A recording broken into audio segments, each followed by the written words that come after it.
I don't think we're ever truly ready, but we push the button anyway. All right, so the button has been pressed. I believe the light has gone green here on the YouTube link.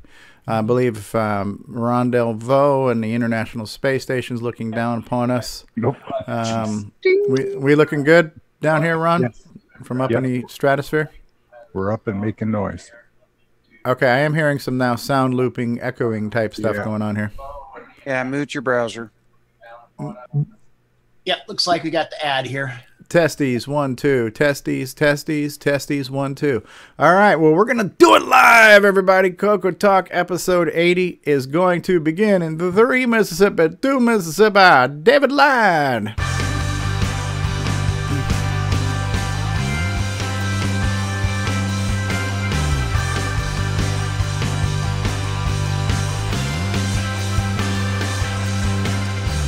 This is CoCoTALK, the world's leading live talk show featuring the Tandy Color computer. Streaming live on YouTube and Roku, available as a podcast and enjoyed the world over. And now, here's your host. Good afternoon, everybody, and welcome to CoCoTALK episode 80. The show gets older, the content gets fresher, the excitement level increases each and every week. I don't know how we do it, but we do. It's the Energizer Bunny of live shows. It keeps going and going and going. And with us on the program today, we have back, after an extended hiatus and bringing balance to the force and harmony to the retro universe with his Apple II in the background, Mr. Mark D. Overholzer is in the house. Thank you. Thank you very much. Oh, yeah, here we go. Thank you. Yes, you're too kind, and thank you. All right, and also with us on the program from, Canada, where weed is legal and he's happy, L. Curtis Boyle. How's it going, eh? It's going good. He's a happy guy. Let me put my eyes down. Legally, too. And we're marijuana, and from the land of where marijuana laws were always a mere suggestion in Southern California, Mr. Steve Bjork is with us today. Hey, how's everybody going? Yeah, hey, you can just toke one back at the beach. Sir, I'm going to have to give you a ticket for not having enough weed on you there, sir. You are under the minimum limit. Oh, dear Lord. And we also have with us legendary game designer, legend in his own mind, a guy who's very gracious and thanks us all each and every week. Mr. Rick Adams is with us. Thank you. You're too kind. You're way too kind. Thank you. Thank you. On the bottom of the screen here and on the bottom of the world, from down under, Mr. Nicholas Marentes is with us. Hello, Nick. Good day. Good day, everyone. How are you?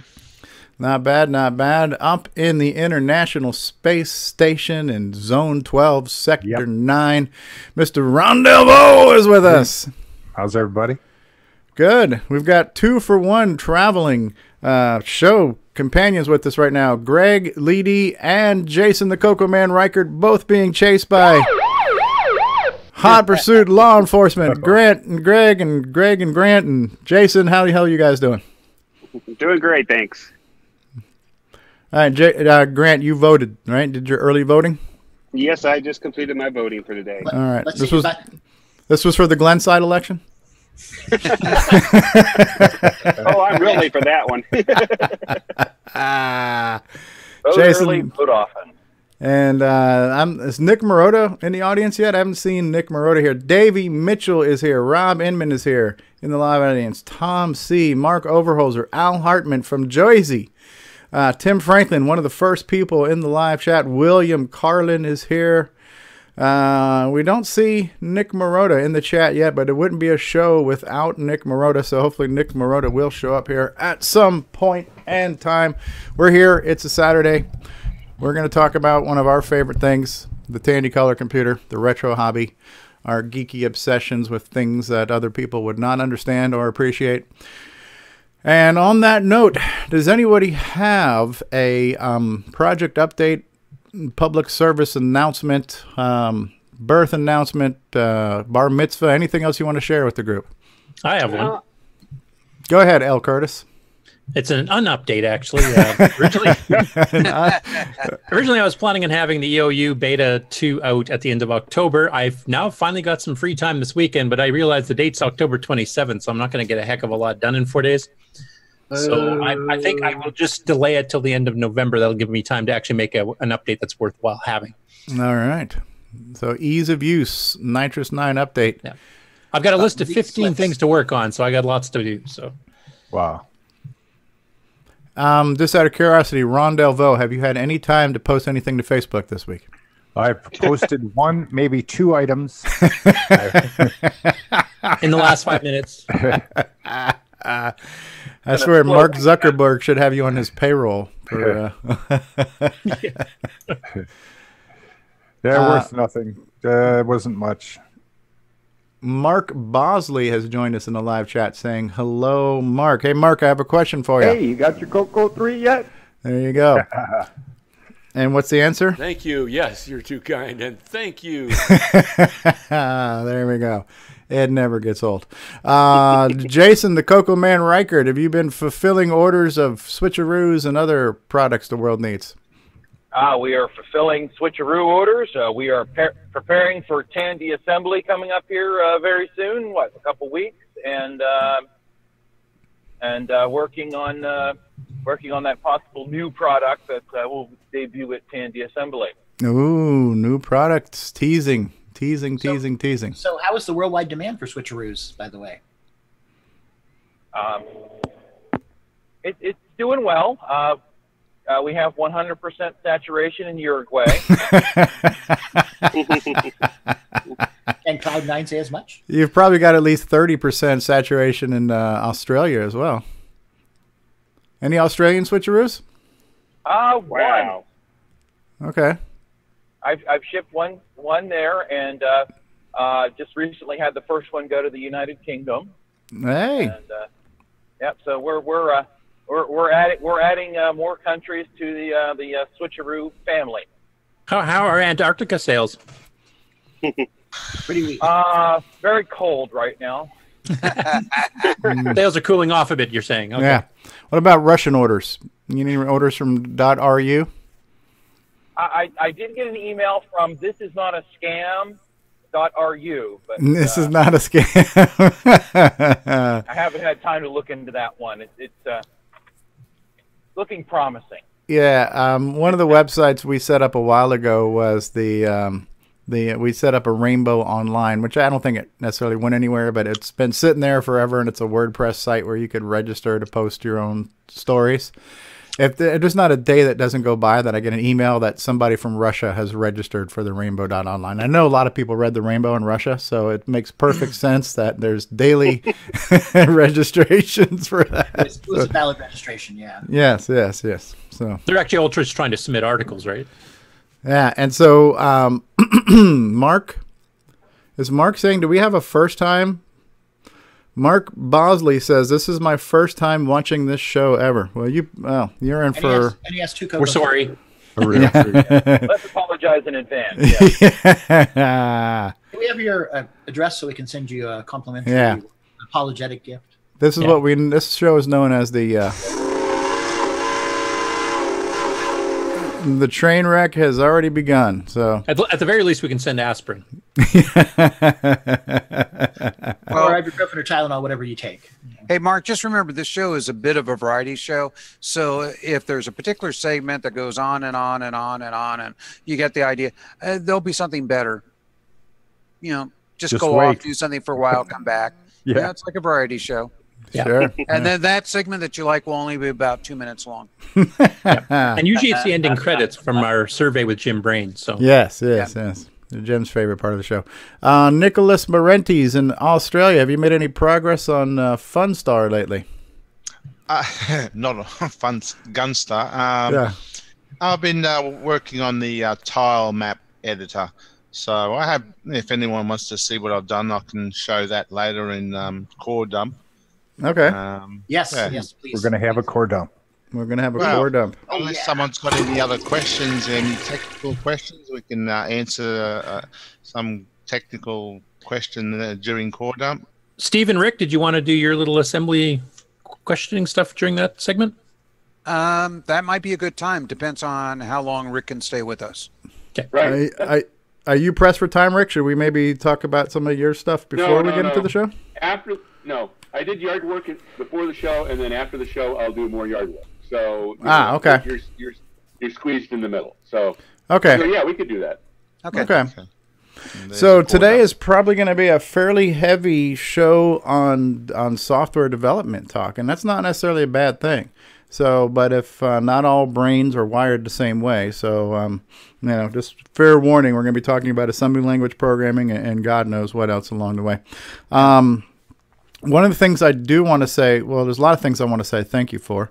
I do want to say thank you. Yes, you're too kind, and thank you. But last week we had a very fun 3-hour marathon playing Dungeons of Daggerath, where we did Daggerath After Dark, a very special edition of CoCoTALK After Dark. We made it to level 4 on Dungeons of Daggerath, made it past the fake wizard. We're one level away from the real wizard, and that was a lifetime achievement for me because I don't think I maybe made it to level 3 back in the day, doing it off cartridge. Paul Fiscarelli is here. Hey, Paul. So I had fun doing that, so I want to thank you guys for being along for the ride, helping me out, and just being there for moral support and sharing the fun of that game. And I was thinking maybe if we have time, we could do some more tonight, because maybe we can beat the dungeon tonight after in an After Dark session. So you guys let me know. Save a lot. I mean, Stevie's going to get past level 2. I'm on level 4 already. Level 4. I was there. 4. I witnessed it. Yeah. He must be but he was cheating. No fake news there. I was saved games. Got to save and save often. It's just like you working in a Microsoft product. When I beat it, I had to save like crazy too. I mean, I only know a couple of people have been able to go through it without a save to win the game. That's darn hard.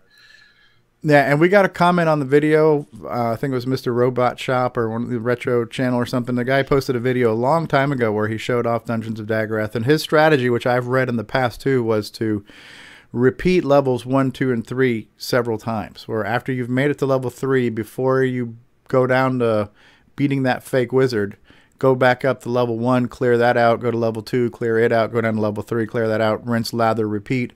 And when you do that enough times, you are so strong where even the final wizard can't completely harm you. So I don't know how many times. He didn't specify how many times he did it. But in his video demonstration, he's like, look, I'm going to show you guys the wizard. He got down to level 5. The wizard actually attacked him, and his heart didn't even freak out.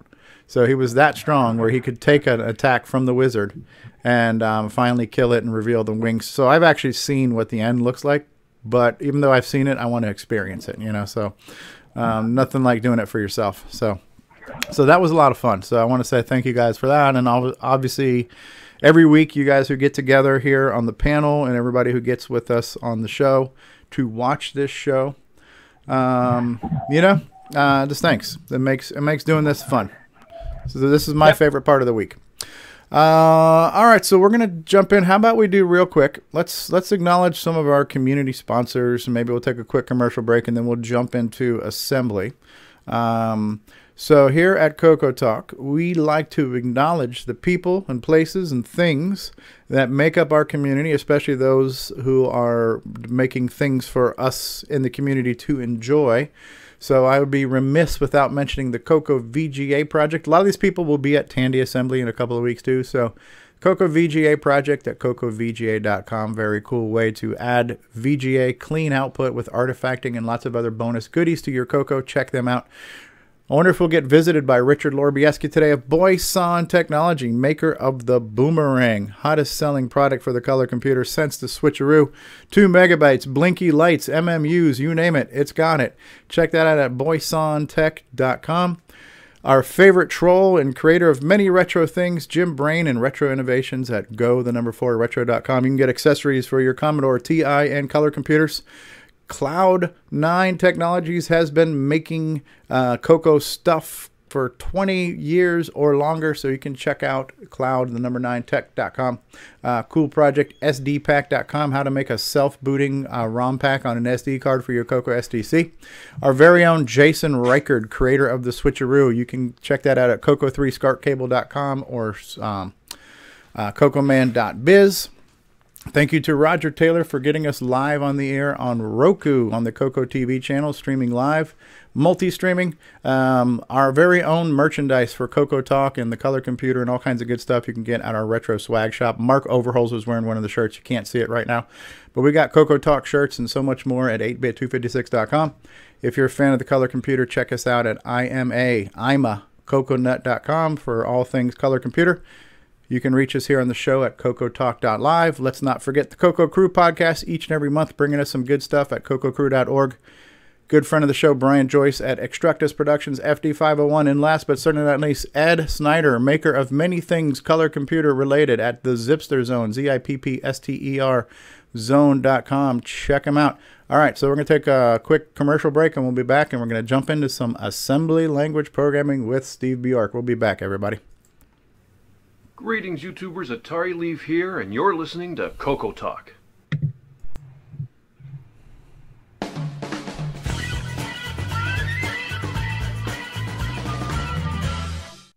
What's going on, everybody? Original Gamer Stevie Stroh here, and if you're a fan of vintage computing and retro gaming, then you're going to love our retro swag shop at 8bit256.com. There you will find custom designs by Instagram artist Joel M. Adams. You can get I'm a Coconut, CoCoTALK, and other cool video game images on a t-shirt, coffee mug, or mouse pad. So if you love retro, then head on over to the retro swag shop at 8bit256.com today. Tell them the Original Gamer Stevie Stroh sent you. At Gsoft, we make games for the TRS-80 color computer, TRS-80 MC10, and Dragon computers.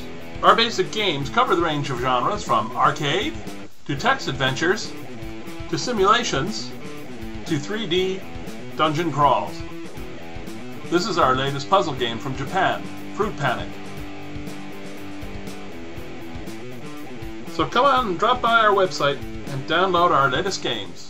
Radio Shack has a great gift idea for the whole family. Fast action TV games, and they're on sale. Get this 6-game model for $29.95 or the 4-game model for $21.95. With rising entertainment costs, that's a real bargain. You play hockey, tennis, squash, and more. Easy to hook up and great family fun that lasts all year long. The sale price TV games. Only at Radio Shack. A Tandy company. Easy to hook up. Just get out your screwdriver. Now we turn you to CoCoTALK. Can you even fathom some person of today's day and age saying, "Yeah, I want to hook up my game system. Where's my screwdriver for that easy hookup?" I think they'd be too fascinated by the graphics to notice all the hookup. Easy hookup. Very few pieces of toolery required to hook this thing up here. I want to play squash. Squash. That's not only is it a delicious vegetable, but it's also a game. So Evelinas love it the here. light gun. The light gun. Yeah, I have that one. That has the light gun. It looks like an old revolver there that was in that commercial there. I have one of those. Colt 45 long. Is it a light gun or is it a freaking laser? No, it's like Nick Marotta has joined us. Hey, everybody. Nick Marotta's here. Everybody say hi to Nick Marotta. Hey, Nick. Hi, Nick. Hi, Nick. Hello, Nick Marotta. Nick Marotta is here. So, for the benefit of somebody who's watching us for the very, very first time today, we for over 10 weeks now, Steve Bjork, and if you're not familiar with Steve Bjork, he's that guy who made Audio Spectrum Analyzer, right? So, amongst other things. So Steve Bjork has been taking us through how to talk to the 6809 6809 processor, teaching us the registers and some of the language and commands, and building a nice, wonderful foundation for us to understand that CPU. Today, we're going to take it beyond the theory, and we're going to jump into practical application. We're going to be looking at, source code and assembling things and looking at things. And John Lowry is here. Yo, Stevie Stroh. Yo. What's going on with you there, John Lowry? So are we ready to jump in, Mr. Bjork, and start talking about segment 11, session 11 here in our ongoing series? I think we're about pretty much ready to go here. Just a word of warning. I'm actually going to have in the slides the entire assembly language for this simple demo of a bouncing ball on the screen. And actually, before we actually start that, is there a way you could bring that up for people to see, Stevie? Do you want to see it in the slide or you want to see it in Notepad++? I've got it open up in both, actually. Oh, no. I actually want to see the executable.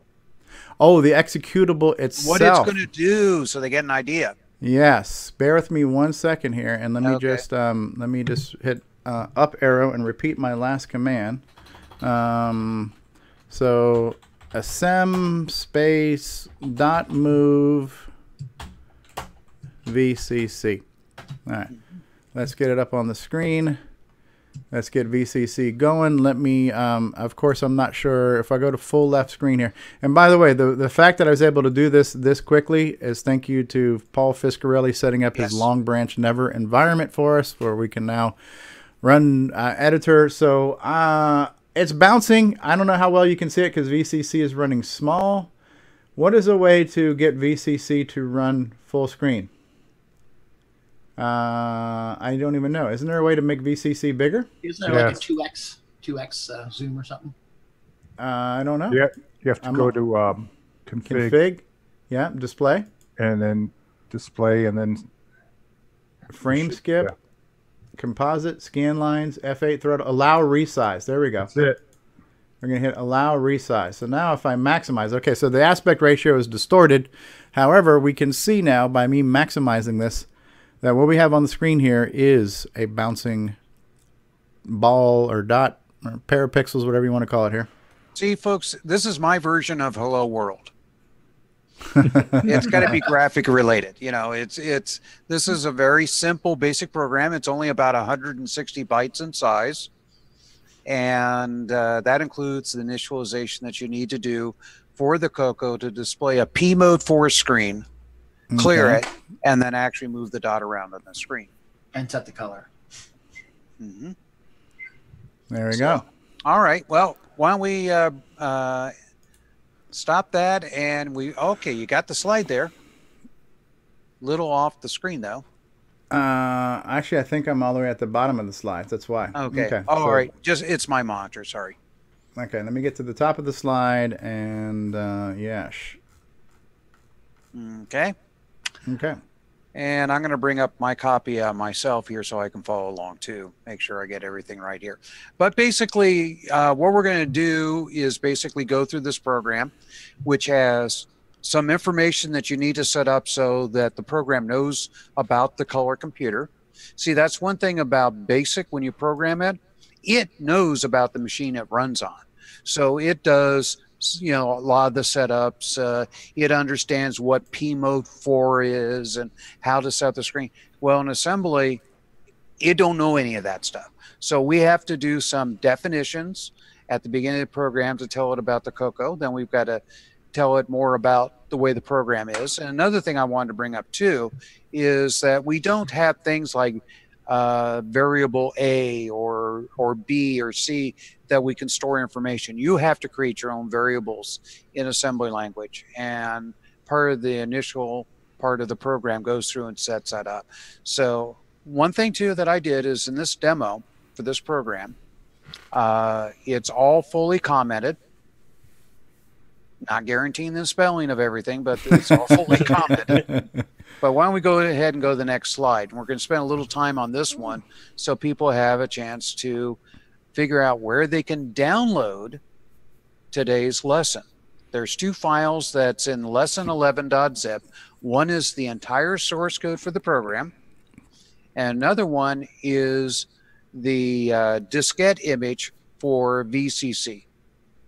Okay, and I will say this audibly right now for the benefit of somebody listening to this later on a podcast. We'll also put this in the description later on, but it's haunthackers.com/data/lesson11zip, all lowercase.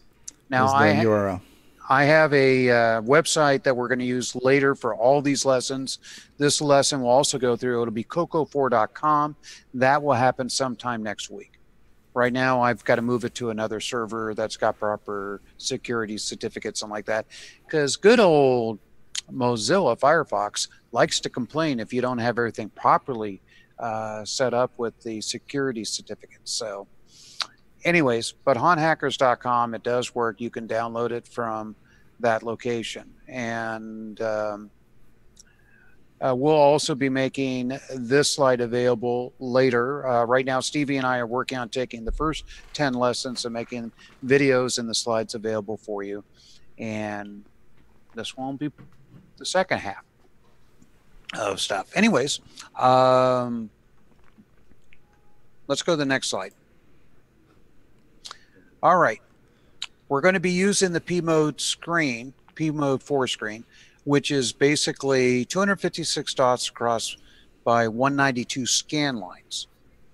And I kind of say 256 dots across with a certain caveat. If you put just a single dot on this screen and you're using a NTSC system like they have here in the US, that dot may be red or blue, not white. So one of the things I'll be doing is actually making the dot that moves around the screen 2 dots wide, because then it'll actually come out as white. And that's because of the artifacting in the mode like that. So that's part. Initially, we're going to have a dot, which is actually physically 2 dots wide for our ball moving around on the screen. Let's go to the next slide.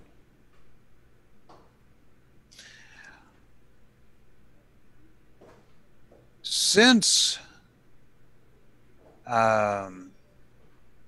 let's see, since we're doing it as 2 dots wide, there's technically only 128 positions going across the screen. And that's to keep it white no matter what position you put it in. Exactly. So, and the way this particular mode works is that every single byte of screen memory contains 4 dots. And what they do is they use 2 bits together. Whether this would happen to be a P-Mode screen, which is P-Mode 3, that's the one that has that beautiful green, yellow. I don't even use that mode anymore, so I can't remember. Blue and red. Blue and red, yeah. And then, or the alternate color set, which is even worse, which is the what do they call it? Buff, cyan, magenta, and orange. Yeah, it's just, yeah. That's the reason why when I was doing this stuff all the time, I was using this P-Mode 4 screen just to make sure that things didn't. Well, let's put it: black, white, red, blue is much more colors, better colors for especially space games. So, but anyways, on this particular mode, we're trying to make sure that when it comes to putting the dot on there, we want 2 dots next to each other so it doesn't shift in color as it goes across the screen. And this little pattern that you see here on the 3rd line is the binary pattern showing the bits of the byte. And you can see the first, you have 1 1 followed by 6 zeros. That would be the dot on the most left-hand side of that byte. In other words, if it was the first byte on the screen and you want it to be the first dot, you would use that first pattern. Then if you move it over 1, you would use the second pattern where it's a couple of zeros, a couple of 1s, followed by 4 zeros. That physically moves the dot over 1 more. Same thing for the last 2. It's moving the dot more and more. Once you get past that 4th location, that byte, then it goes to the next byte and starts over again at the beginning. So that's how the graphics memory works, is the highest bits are the most left side of the dots in that byte, and etc. Now, if you were doing it strictly as 1 dot per dot, I mean 1 bit per dot, you would have just using one of, it would be like 1 followed by 7 zeros and like that. Now, if you're doing 16 color mode like on the CoCo 3, you would use the top half or 4 bits to represent 1 dot, and the next 4 bits would represent the other dot. So you only have 2 dots per byte. Yeah, and if I could just take a moment here to say this might help if anybody was still trying to chew on binary and not quite getting where the bits fall into it. And I think, Curtis, you had mentioned this in the past too, but moving a bit around seems to make a lot of sense on the P-Mode 4 screen because it's 1 bit per pixel. So in this case here, we're looking at 1 byte, which is 8 bits. And everywhere you see a 1, this is a pixel that is turned on. Remember, binary is on or off. So we see 2 solid pixels followed by 6 empty dots, and then it shifts over 2 pixels. So now we can see that we've got 2 pixels. We got 2 leading zeros. We got 2 pixels. So the ball just moved 2 pixels to the right. Now it's moved 4 pixels to the right. Now it's moved 6 pixels to the right. So you can, in a way here, even though we're still looking at zeros and ones on a slide, you can kind of see where it's a little bit more visual now. There's 2 pixels kind of panning through these 8. So if you were, you can actually poke these on the screen to take a look at if you want to see it even from basic. Just right. Sit down and get a visual cue as to what you're doing. Yeah. So Exactly. and so hopefully this will make even more sense when we start looking at the demo. Again, I love this here too. John Lowry says there are 2 types of people in the world: those who understand binary and those who don't. Of course, that's written in binary, right? So exactly. I love that joke. The main thing I'm trying to say here is this: generally how graphics work on the CoCo is the bits are stored in the bytes, and it pulls that information out and then plays it out as the dots on the screen. And this is actually called bit plane mode, if I remember correctly. Correct? Yeah, exactly. Bit plane or bit mode graphics. Now, as we said, we've got 128 positions going across the screen. We divide that by 4 since we have 4 dots per byte. It means that it takes 32 bytes to do 1 scan line worth of information.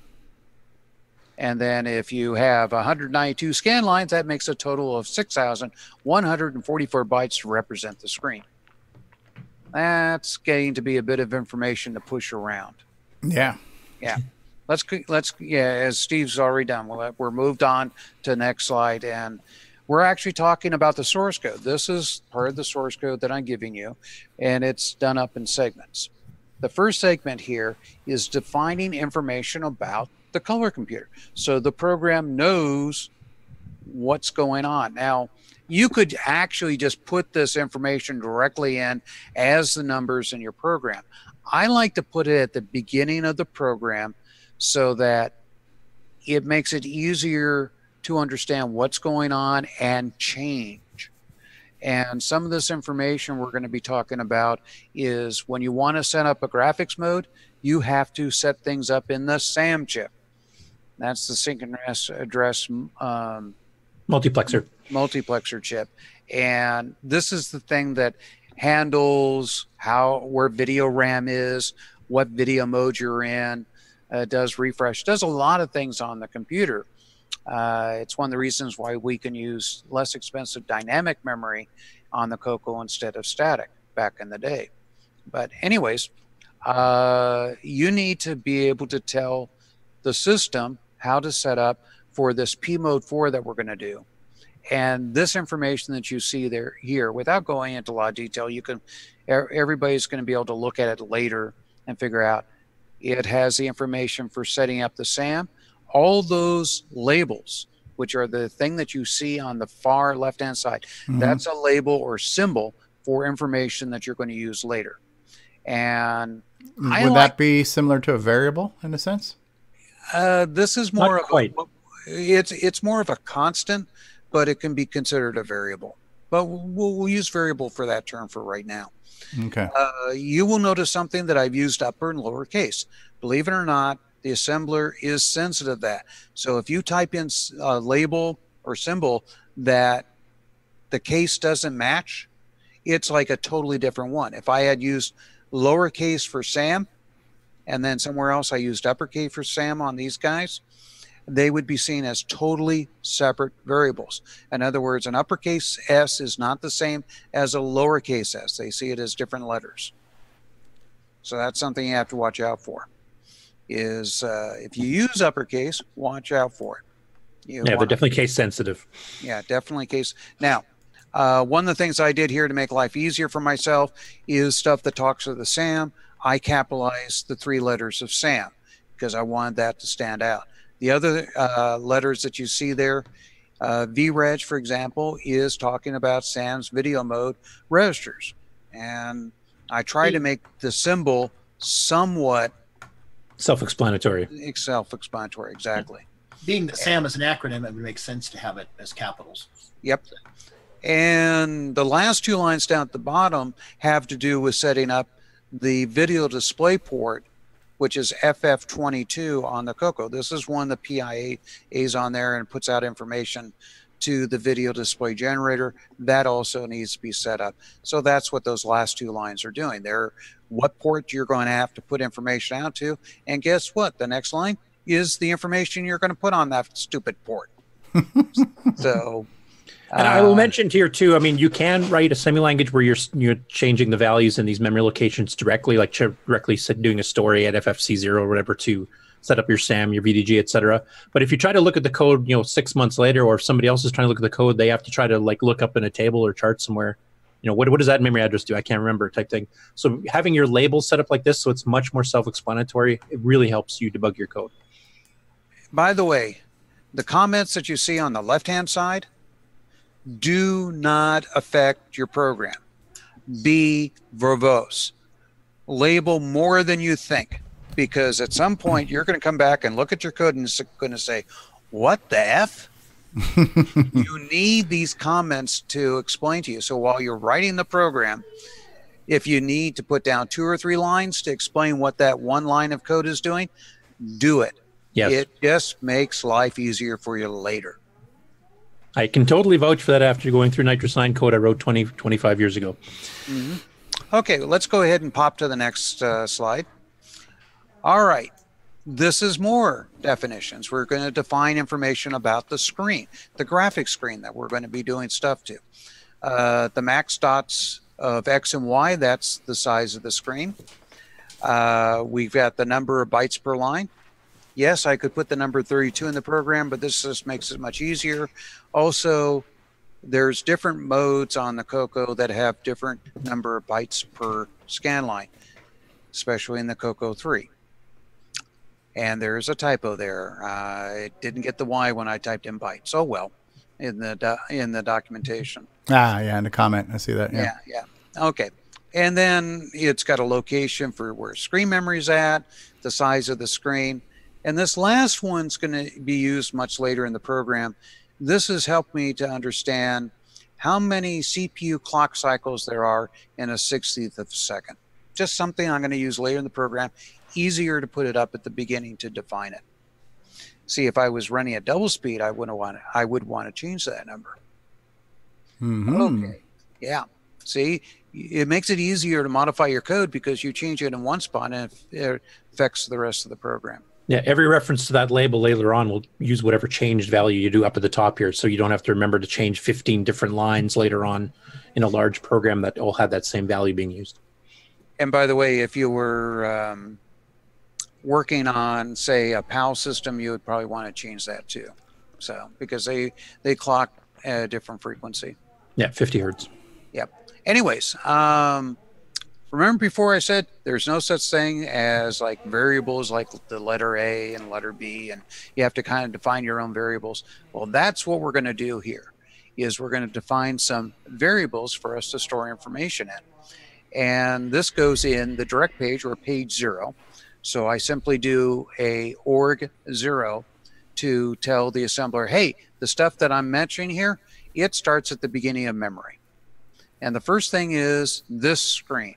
This is a variable for me to let me know where where my screen is that I'm currently working on. And this will become a very important variable later when we do screen flipping. This is a 16 bot address? This is a 16 bot. The RMB means I'm just messing. I'm messing with your typo here. That's all. Okay. 16 bot address. Oh, okay, yeah. See, you can put whatever you want in the comments. You did. Hey, you did mention that. Don't blame me for spelling at the beginning of the sentence. Yeah. I was typing this stuff in pretty fast. And one thing about editors, they do not have a spell check. Yes, that's true. It's on Notepad++, right? So. Yeah. So. If I ever write an editor, I'm putting a spell check in it. Put at least 16 bots in that too while you're at it. So. Okay. Anyway, so this is a 16-bit address that contains where our screen is in memory that we're working on. Because if we're doing page flipping, you would actually have 2 different screens, and you got to be able to tell the program what screen you're working on. So I'm setting that up. Dot memory This is where we drew the ball last time. And then what was there, we're going to use that to store the graphics data that was at a location. Because when we draw our ball on the screen, I want to be able to erase it. So what I want to remember is where that ball was in that screen memory and what was there. So before I draw the dot there, I use this information to erase the last time, remove what was on the screen the last time. So he erases the old ball and draws the new one on in its location. And go ahead. I was just going to ask, have we explained what RMB means yet? I don't think I did. I was hoping people have read the documentation for the assembler, but no, RMB means reserved memory byte. And yeah, so an RMB2 means it's reserving 2 bytes, and where that is getting addressed is based on the org statement, the origin statement. So we've said, we're starting at memory address 0 with the org statement. This screen will now reserve 2 bytes at location 0. Dot memory will reserve the next 2 bytes, so that'll be location 2, etc. Exactly. And these are in the direct page, which I said in our previous lessons when we talked about memory addressing. Direct page is a shorthand for addressing information in memory. So it allows you to do it much faster, and without the it actually reduces the size of the instructions. So these are variables that will get used. They're important, so I put them in direct page. All right, let's go to the next slide. I'm not going to try and spend too much on these things, but here we go. The following is information about the X and Y position of our dot that's moving on the screen, along with its delta, or another way to look at it is X and Y speed. Now, these are being reserved as 16-bit values, in other words, 2 bytes. And the reason why I'm breaking this up is the most significant byte, which is the first byte, is the whole number or integer number of its position or speed. The second byte is how I'm doing fractional or something like, think of it as like there's a decimal point between the first number and second number. The second number is being used for like 0.01 or something like that. It's basically giving a fractional speed. So we can actually have things move, at different speeds, different angles. If it was moving strictly 1 by 1, it would be a very boring bounce around the edges of the screen. Yeah, just a straight 45-degree angle bounce. And this way you can vary it to whatever angle you want. And we'll be seeing that when we actually do the initialization, how we play around with it. But it's a very simple way to do real numbers or real numbers instead of just doing but you're doing the math as integer math, which is what the microprocessor does very fast.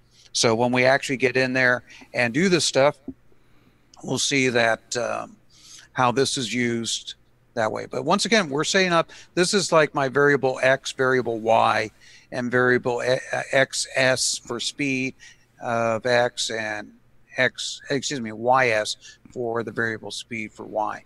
It's just a very fast way of doing it. Next slide. In programs, and by the way, the org 3F00, that is setting up in at the end of the first 16K of RAM. And this particular program is less than 256 bytes, so starting where I did, it will fit in there just fine. And yes, I do think in hex. And I can cast spells too. So anyway, this helps us set up some information that we're going to use to draw the particular graphics dot on the screen. And as I said before in our documentation, 2 bits together represent the actual dot on the screen. And you have to do 2 things when you're going to put something up on the screen. And you don't want to destroy the graphics that are around it.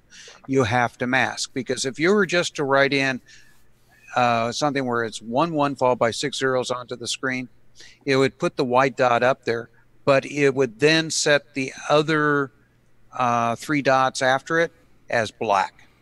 And if you had graphics up on the screen, you would now start getting a white dot with 3 black dots behind it. You don't want that. You just want to draw the white dot.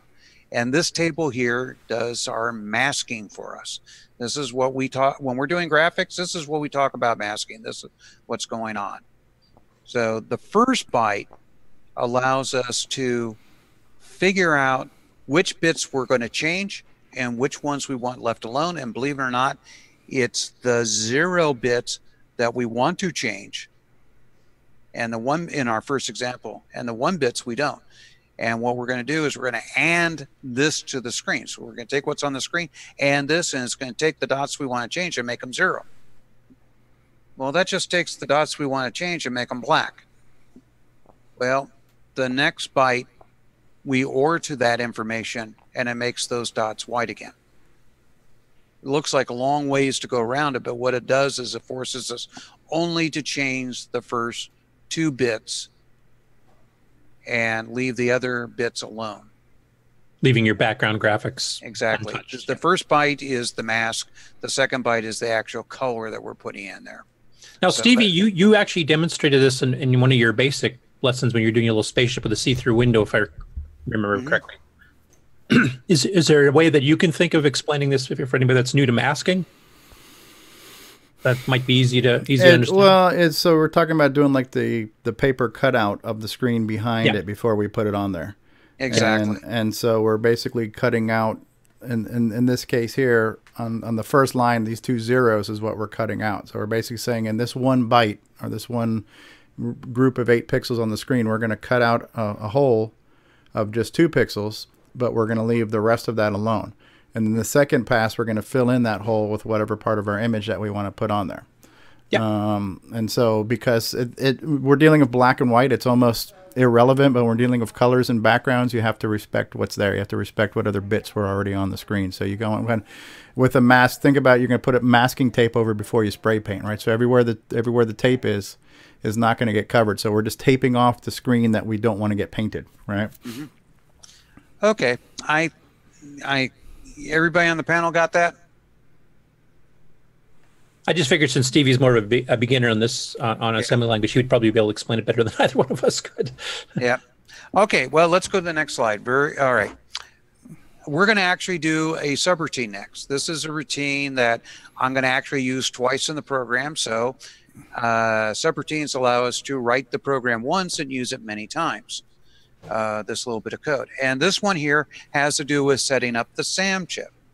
Now, most of the time when you talk and you're setting up information for things that are connected to the computer, you have an address you talk to and you send it data, like store number to it. Not the SAM. The SAM is a very weird thing. You have to sit there and look at even and odd addresses. If it's even, you're clearing the bit. If it's odd, you're setting it. It's just a funky way to do it, but hey. Yeah, basically they mapped it so that every bit on the SAM requires you to write or read an entire byte. Yeah, look, it's the fact that you're writing even or odd sets or reset the bits. And that's basically, if you just get from there that you have to write to memory locations that are even or odd to set the information, that's all you need to know. And what I like to do when I do my routine is I like to explain with comments before it what registers you used, how they're used, what's information's going in, what registers will get changed, and if those registers that are passing information in are changed, I like to know about it. So basically, I'm using the registers that are built in the CPU, the A, B, and X registers, to pass information to this routine so it knows what to do. Pretty much straightforward, Steve? Yeah, sure. Okay. Yeah, it's the same in BASIC if you reserve some variables for a Go sub, and your Go sub is going to modify A, B, S, B, and whatever. Okay, the next slide, it goes through, and this is the actual routine. Now, as you recall, the letter A had the data, and we've got to figure out what is the first bit, which is the lowest bit, the bit to the farthest right. So we do a logically shift to the right A, which takes that bit, the lowest bit, bit 0, and puts it into the carry flag. And then we can respond to what the carry flag is. And I tell it to branch if the carry flag is set to somewhere later in the code. And the next thing simply does a store A. It doesn't matter what we're storing there. But by storing A at X, since this point here, the bit was 0, we're storing it at the even address, and then we're telling X to move forward twice. So this is actually setting 0 to the SAM chip. As I said, it's convoluted to do it, but that's what it's doing. If you notice, there's a branch, set SAM data 1. That's where we branched if the bit was set. And that one there moves X forward off the even address to the odd address. Then it stores A at the odd address and move X by 1. And then it's very simply after that, it decrements B, which had the number of bits we have to update at this time, and then branch back up to the top of all this gobbledygook to continue doing bits if we haven't gone through them. That decrement B basically will take B and subtract 1 from it, and the 0 flag gets set or reset based on the status of B. Once B reaches 0, it will be equal to 0 and won't loop anymore. So that's all this routine does, is goes through, counts the number of bits I wanted to set, goes through and figures out what those bits are, and sets SAM accordingly. But you can see why I didn't want to put this twice in my code. I just only wanted to do it once. So I made it as a subroutine, and we'll see shortly how we did that later. Let's go to the next slide.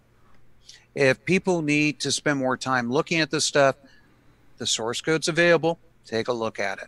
Yeah, and also feel free to pop in on Discord and ask any of us questions on it. We can help you out if you have any questions. Definitely. All right. Let's actually get into the start of the program. And I use the word start as a label to say this is my starting point. It just, other people use entry, other people use other names. It doesn't matter. I like using start. Yeah, I know some people like to use the name of the program itself as the entry point too. So if your program was called dot, you could call it dot. Yeah, I don't like that. I don't like that. Let's get into tabs versus spaces. Yeah. To be honest, I do it like Steve does too, but I have seen some other source code where they just, the entry point is the name of the program itself. In C, everything starts with main. Same thing with main. Main, M-A-I-N. You know the main is where it starts. Mm-hmm. There's a reason for that. Yep. Now, when it comes to your variables and like that, in BASIC, when you define a variable, define 0. This is not the case with assembly language. The variables you're going to have to clear. And we're going to go through and start doing some initialization. The first thing we're going to do is clear the screen. We want to, this is like a P clear command. So what I do is I load up X with the screen memory location plus the screen size. And what this does is actually points X to just the 1 byte beyond all that. And so 1 byte past the end of the screen. Yeah, Right. 1 byte past the end of the screen. The reason why is I'm going to be using the decrement X option when I'm moving along. But as you notice, the minus sign is before the X. That means it gets minused first before X gets used. So when I do the clear X comma minus X, or the clear comma X minus, it will decrement first and then clear the byte. So we have to start off one to the right because we're going to be subtracting before we begin. Yeah, exactly. Exactly. Yeah. And then to figure out, have I gotten to the beginning of memory and all clearing this stuff? It does a compare X with screen memory. And that's the beginning of screen memory. So if we still have not reached that location, it will loop back and clear. So this is a very tight loop that does nothing more than clear out the screen, which is 6,144 bytes. As you can see here, I'm using these labels that I set up earlier for screen size and memory, screen memory and stuff like that. That way, if I go to a larger screen, I only have to change them in one place at the beginning of the program. I don't have to change them within the program. Right. And also for the pointer for the screen, like he was mentioning, if you're doing page flipping, so you have two screens, say one's at 2000, one's at 3000 hex or something like that, you could actually just change screen memory to 2000 or 3000. Exactly. Top part of the code, and it would instantly change the rest of your program to follow. Exactly. All right. But that one just puts zeros into the screen. It clears it. Next slide. You're there already. Good. Now, since the X register is pointing to the beginning of the screen when it finished clearing the memory, I went ahead and just stored X into this screen. It saves the start of screen there, so it knows about that.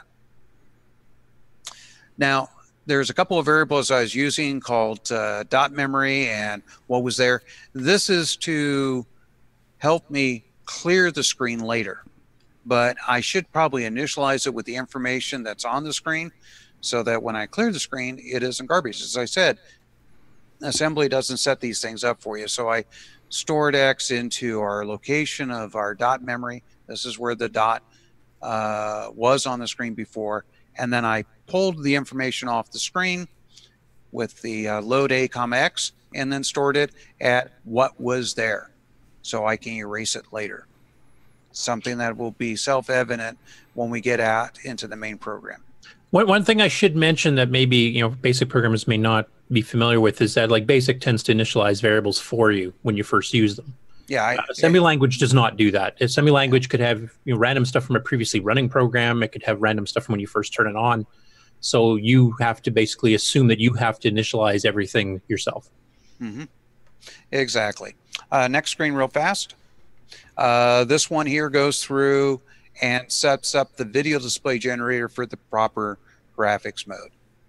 It loads up A with that reference I made earlier about what is the information for a P mode 4 video display generator, and then stores it at the VDG port, which is FF22. So once again, this helps with these labels that make sense. They're almost self-documenting of what's going on. Instead of you memorizing every single IO address that the CoCo has. It gets confusing. Anyways, next slide. Okay. Now we're going to try and keep moving quickly here. All right. This first one is setting up information and call that SAM setup routine that I had earlier, where it loads up the information about the SAM's P mode information, loads up how many bits are related to it. That's if you see the SAM V registers, BC stands for bit count. It's just a notation for me. Okay. And SAM V registers is the memory location for where the addresses are for V1, V2, and V3.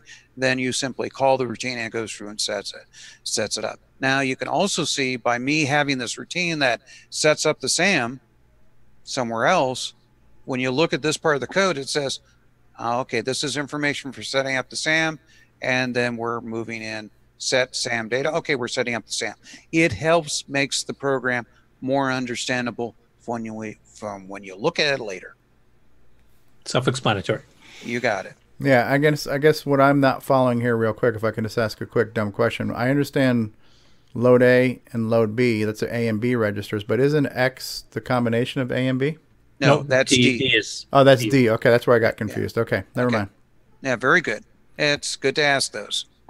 All right, and then we also have to tell the video display generator where in RAM should it find the video screen. And that's what this next segment does. So the load A is I'm taking the screen memory and dividing it by 512 because the way the SAM works is it can only have the video display generator or the video display memory starting every 512 bytes. So it could be at location 0, 512, 1024. You get the idea. Mm-hmm. Yeah. Anyways, let's go to the next one. This is more like how you have to set things up in BASIC. You've got to program your variables. Otherwise, they're just garbage if you don't.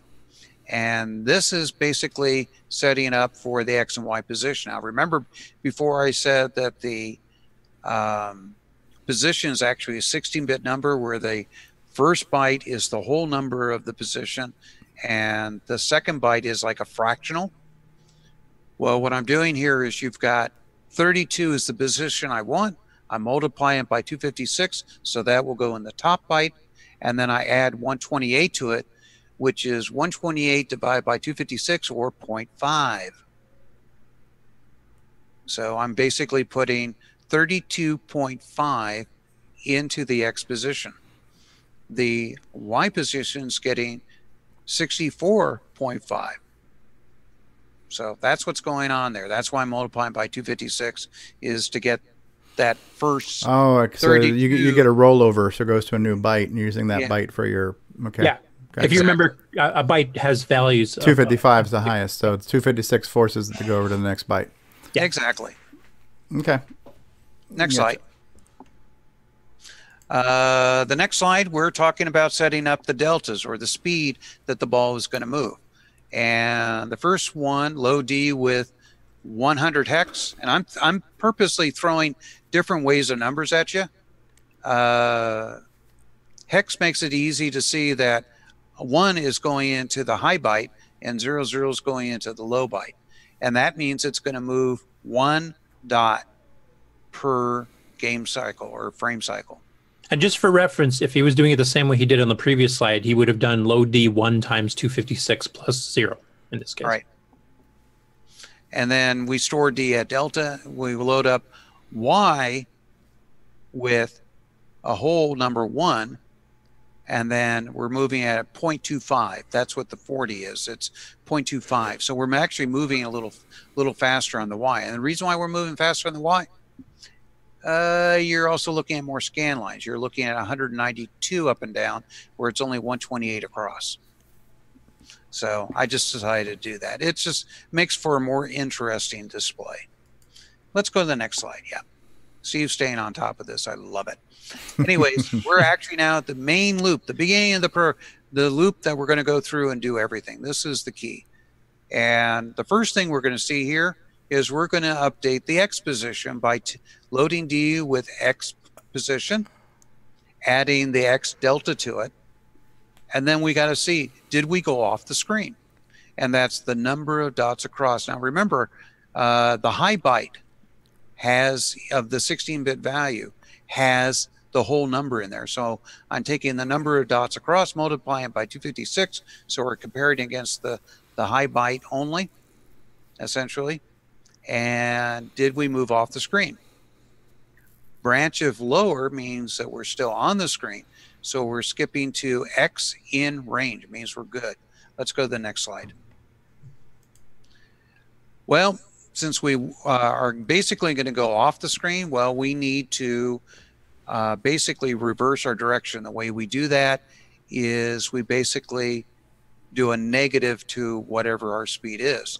Easiest way to do that is get a 0 into the D register by clearing A and B, and then subtracting our delta, our X speed from it. And then so we 0 minus the current speed, which makes it negative. Right, exactly. It takes the negative of what we got. Now, by the way, if the speed is negative, it makes it positive. You take a negative from negative. So in that case, there, 2 wrongs make a right. You got it. And then what we do is we add that delta back to X position. We've got them back together in the D register. And if we go to the next slide, the first instruction there is to store that new position into the X position. So we've saved that. Now we're going to do the same thing with the Y. It's exactly the same. We're going to load up into the D register the Y, go through, and let's see, check to see if we're still on the screen as far as the Y goes, and branch if we are. If not, we do the same thing with the negative. Yep. Let's see. Let's go to the next slide. We do the same thing as far as, making the Y negative, adding that new,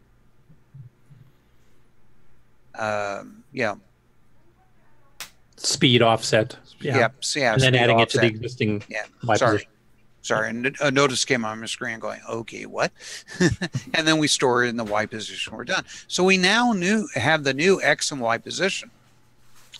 Well, it's now time to calculate what that new X and Y position is on the screen. So we load up A with the top half of Y position, which is the whole number. Yeah, next slide. There you go. All right. Yeah, on the next slide. Sorry about that, Stevie. It's okay. Then we load up the B register with the number of bytes per line. And then we use the multiply. So what we've done is we're trying to figure out where in screen memory is this particular position. And we've now got that. So when you multiply, it's always A times B? Yep. So you don't have to specify which register? No. Yep. No, okay. No. There's only one multiply. It's this one. So they just made it simple. So it's multiplying A plus times B, and then it's putting the answer in D, the two of them together. And so I add this screen. Remember that variable that we put together in the direct page? That has our current screen. That's being added to the what we've calculated. So we now have the position of the beginning of the scan line that is the position for this particular dot. And then we transfer the D register into the X. So we now have an index register, which we're going to need later, pointing to that. All right, next slide. We now have to deal with the X position. And we actually kind of have to deal with the X position twice. First, we have to find the byte on that scan line that holds our dot. And then we have to figure out which one of those 4 positions in that byte is the dot. So we'll first grab the X position. That's the whole number on the top. Divide it by 2 twice, so we get to divide by 4, because remember there's 4 dots per byte. And the ABX, it adds whatever's in the B register to the X register. So and then it figures out the number of bytes from the left side of that current scan line the dot is supposed to go to. Exactly. I was just thinking the math would have been a heck of a lot easier if we had an 8-bit wide dot that moved 1 byte at a time. Why do it wouldn't be moving a dot, it'd be moving a stick. Yeah. Well, you know, like Stevie, if you remember, there's that 320 by 200 or 400, whatever it was, graphics mode on the PC that was 256 color. Yeah. That's why they liked it. They didn't have to do any masking. The bytes just worked out. Every byte was a single pixel, so you didn't have to worry about masking. The calculations are easy. Yep. Yeah. That's why they did. Not to give you 256 colors. It's just freaking easier. Okay. So let's go to the next slide, Stevie. All right. Now we have to deal with which particular bits within that byte do we have to deal with. So we load up B with the X position again. We AND out the bits that we need to only worry about, which are the lower 2 bits that represent from 0 to 3 for our 4 different positions. And then I multiply it by 2. And the reason why I multiply it by 2 is, remember earlier we had that data table that had masking information and color? Mm-hmm. Well, that was 2 bytes of information per dot. So what I do is I multiply by 2, load up the location into the Y register, and that's what the load effective address mask color data comma PCR does. This allows us to figure out what that location is relative to the program counter, and it puts it into the A register. And this is an instruction that Curtis is very familiar with, because this allows you to do things that are PC relative or program counter relative, which is key to OS 9. Yeah, this is position independent code, which means if the program moves, this offset of where it's pointing to moves with it. So if I loaded the program, like Steve has this program loading at 3F00, if you wanted to move it to 7F00 because you got a 32K CoCo to try it on, then the program just automatically all works and shifts everything over. If you hard-coded Y to point to a specific memory address, and then you had to move everything, it's now pointing to whatever random garbage was still in the old address. And the new address, who knows? So it's just a different way. I mean, I could have said load Y #, mask, color, data, and it would have gotten it. But this way here, it takes about the same length of time, and it's programmer counter relative code. And that's what the PCR stands for, programmer counter relative. And then we simply, remember we had built up that B register to point to an offset into that particular table. Well, Y contains the table, and the B, Y, that load effect address B, Y, adds the B to it. So we are now pointing at that location and like that. So that's basically what that's doing. We're getting very close to the end, folks, so hang in there. All right, remember before I talked about the fact that we had a dot on the screen, and well, if I didn't erase the dot, you would start having lines on the screen instead of dots, because it would just keep drawing the dots up there. Well, this first three instructions, we load up A with what was there. This was what was at the old graphics location before we had wrote the dot. We load up the U register. Curtis, don't get upset because I'm using the U register right here. Oh, go ahead. Yeah, it's U register is used for a lot of things in OS9. You don't want to destroy it. But anyways, load up U with the address of where that location was that we had the graphics data, and we simply store the old data onto that memory location with the store A at U. It basically erases the old dot from the screen.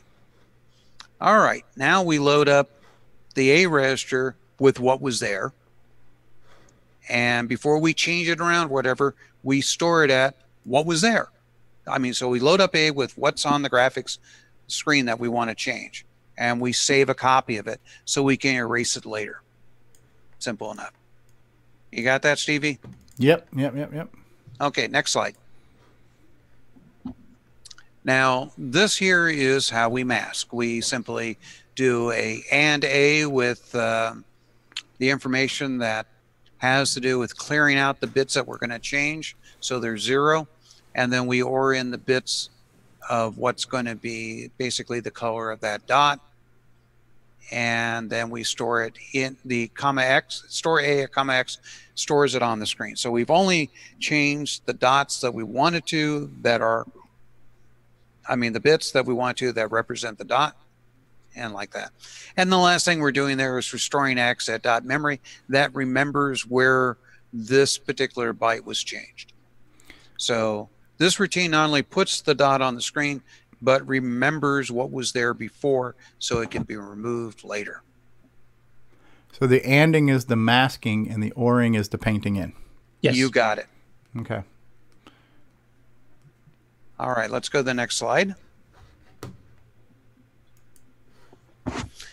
Now, if we were just simply going to go through and do this without any sort of time delays or try and sync it to the screen or anything, the dot would be moving so fast you'd probably never see it.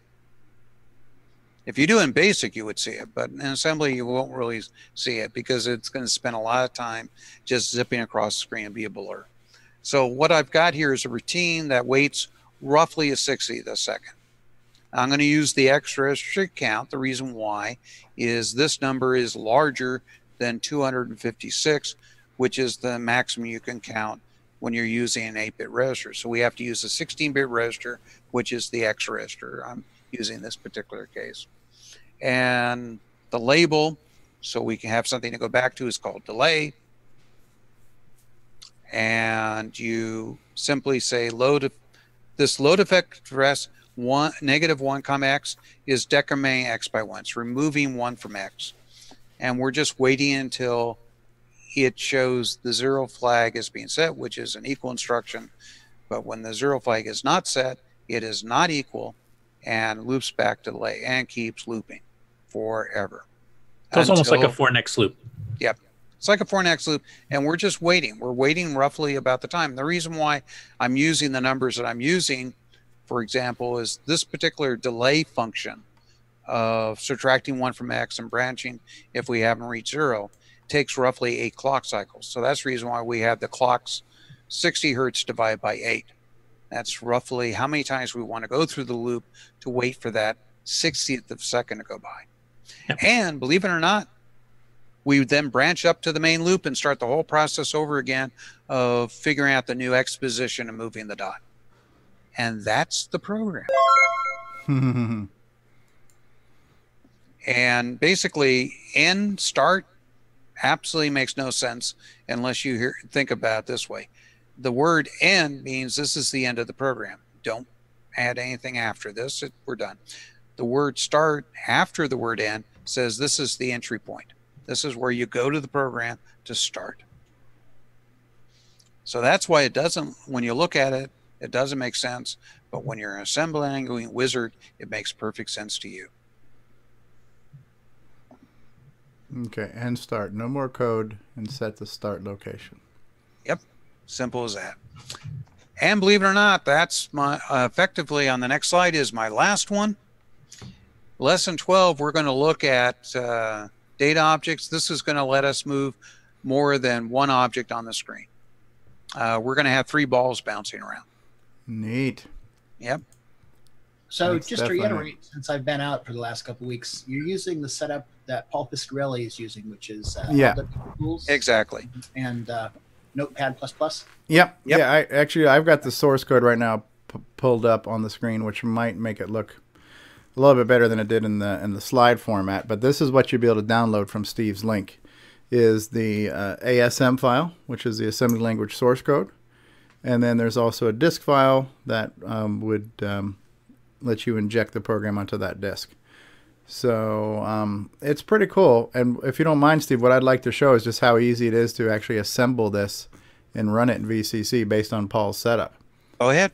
Yeah, so right now this is the source code in Notepad++, and there's the language definition that color codes the commands and the variables and the comments, right? So all your different tab stops are the different syntax components here have different colors to them, right? So visually it makes it a lot easier to see. And yeah, so I mean, it's not a huge program, but like you're saying, it's 180 some odd lines of code, and pretty short program, and that includes all the various comments and everything else. So you would use Notepad to create your assembly code. In this case here, you're going to be able to download it, so you don't have to type it from scratch.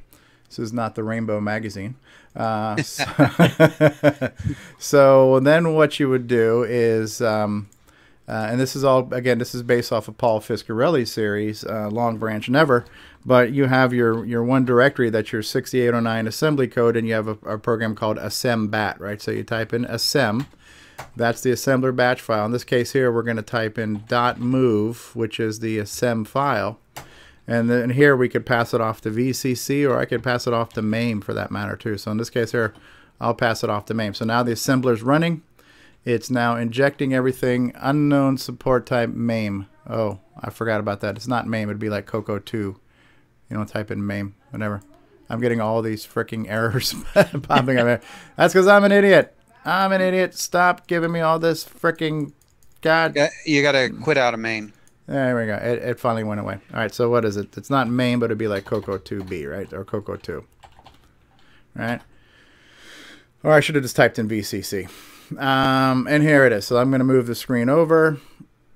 It's still loading MAME, loading machine. Okay, so this loads up MAME, and now it's loading in the file. And it would have been faster in VCC at this point. But here it is. Here's your .move. And now the ball is bouncing. So the moral of the story here is, though, is with this setup, you have the Notepad, which is your editor.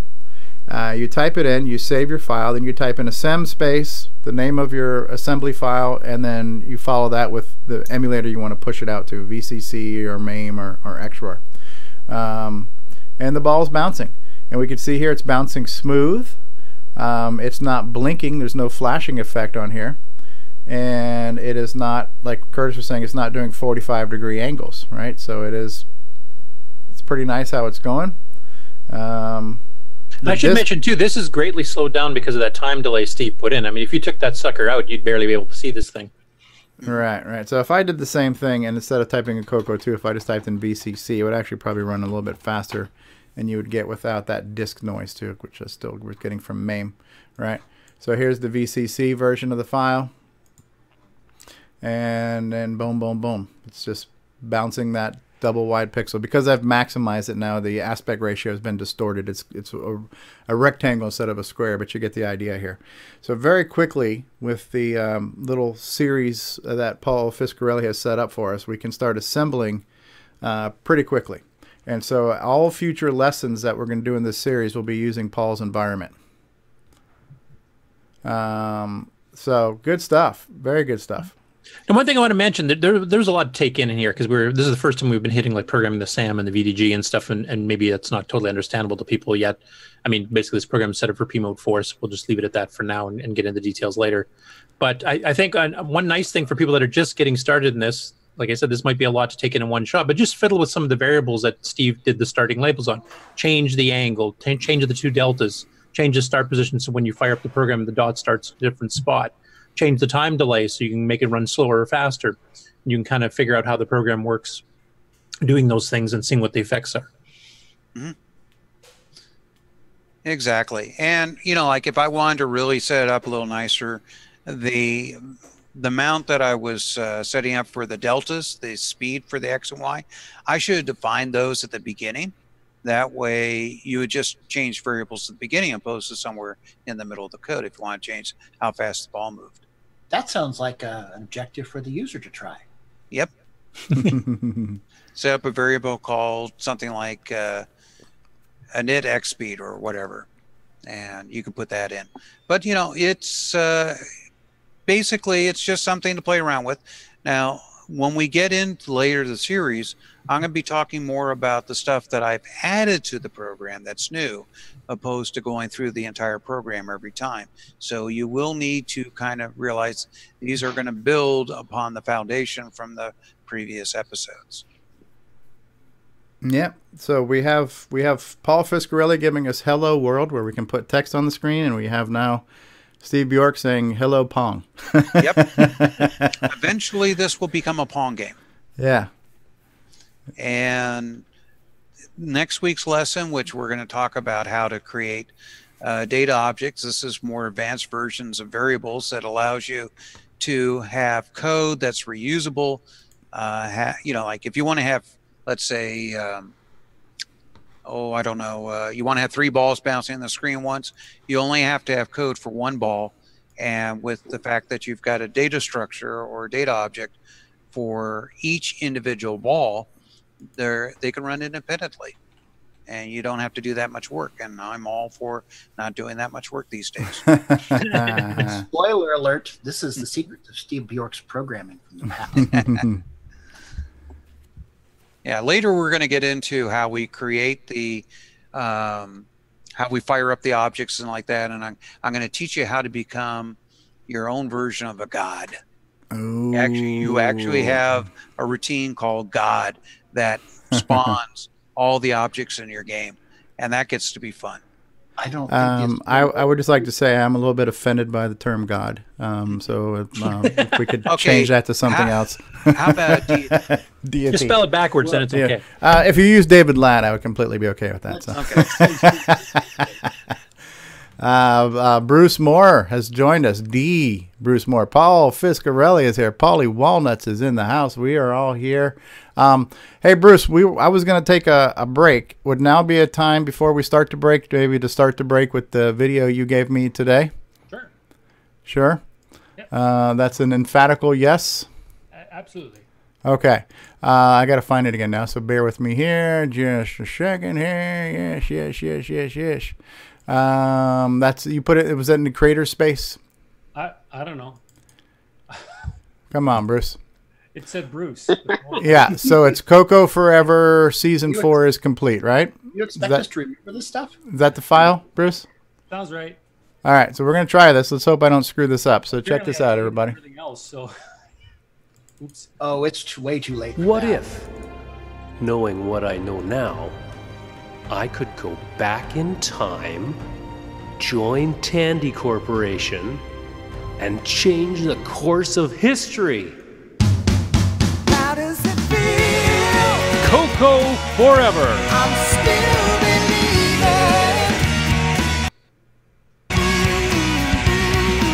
I haven't seen any of the other retro or even modern communities try to pull off something like this. This is unique. Switcheroo, the hottest selling CoCo product of 2018.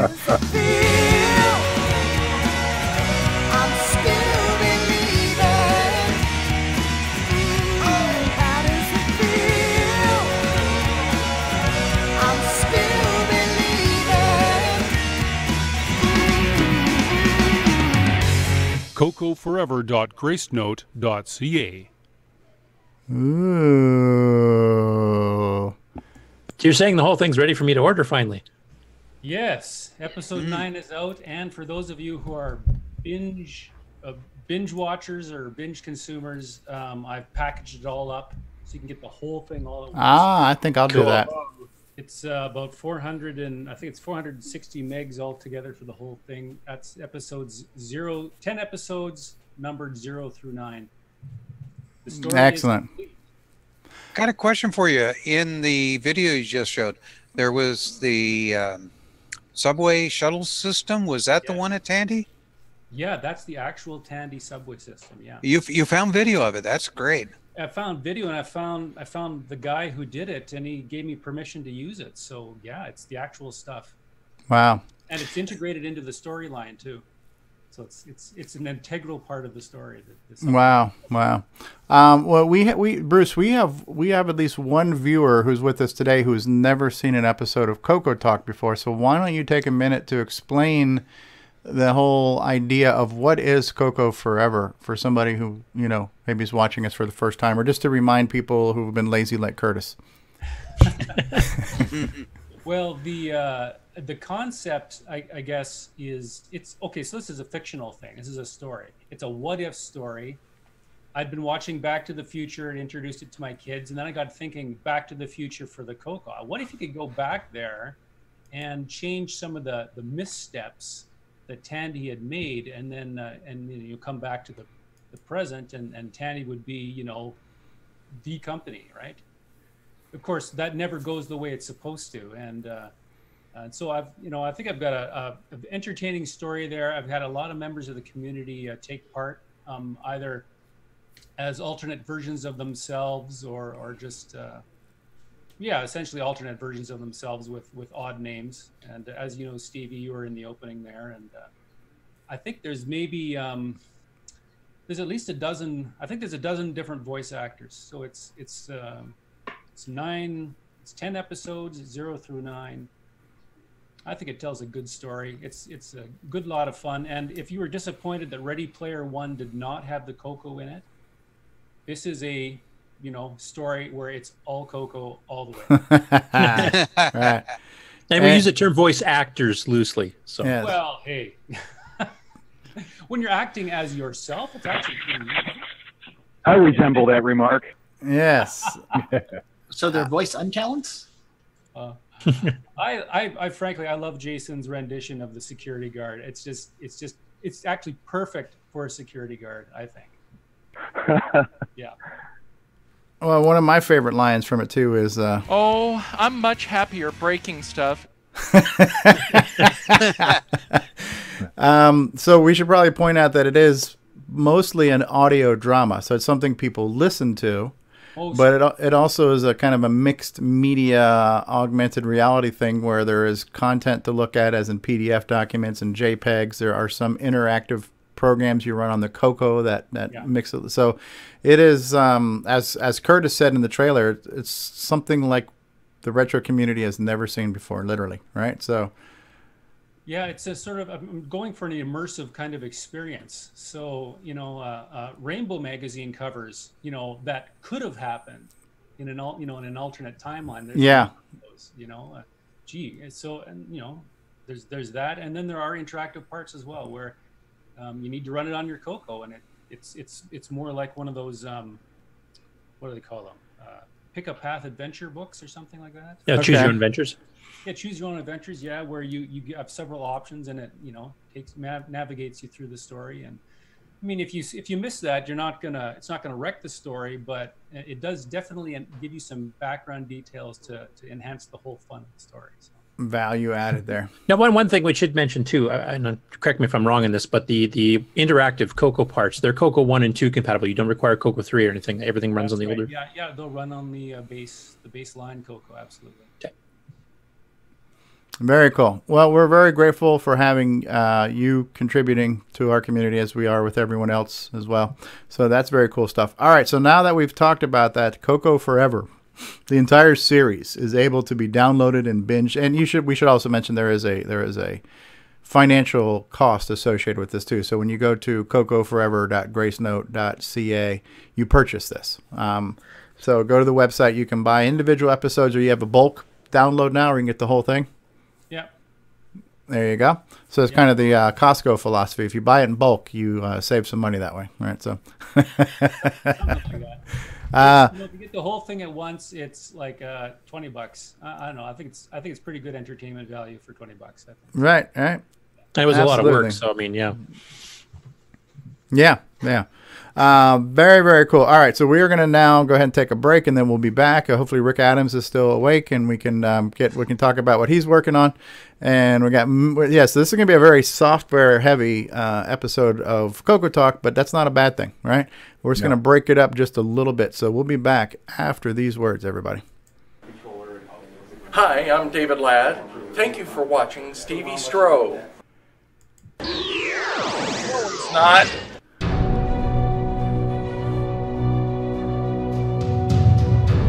In a world where RGB produces black and white video, one cable can make a difference.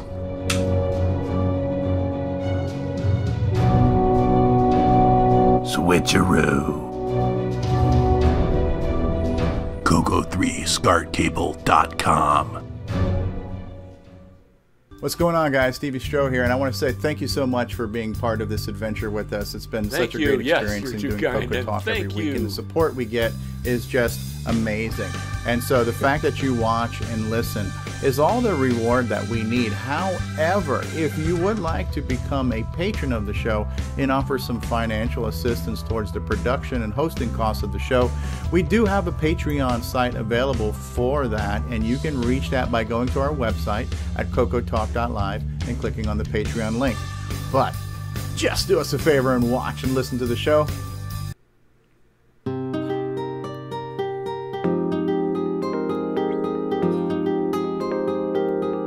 Where can you catch all the latest news and information about the Tandy Color computer and compatibles? Oh yeah, I'm talking about the CoCo Crew podcast. Dig it each month. Join John, Neil, and Mike as they lay down the latest news and information about the Radio Shack Tandy Color computer and compatibles. Groove to interviews, tech segments, and discussions all about the Radio Shack Tandy Color computer. Strut your fine self over to www.cococrew.org and start listening today. The CoCo Crew Podcast. Keeping it CoCo, dig?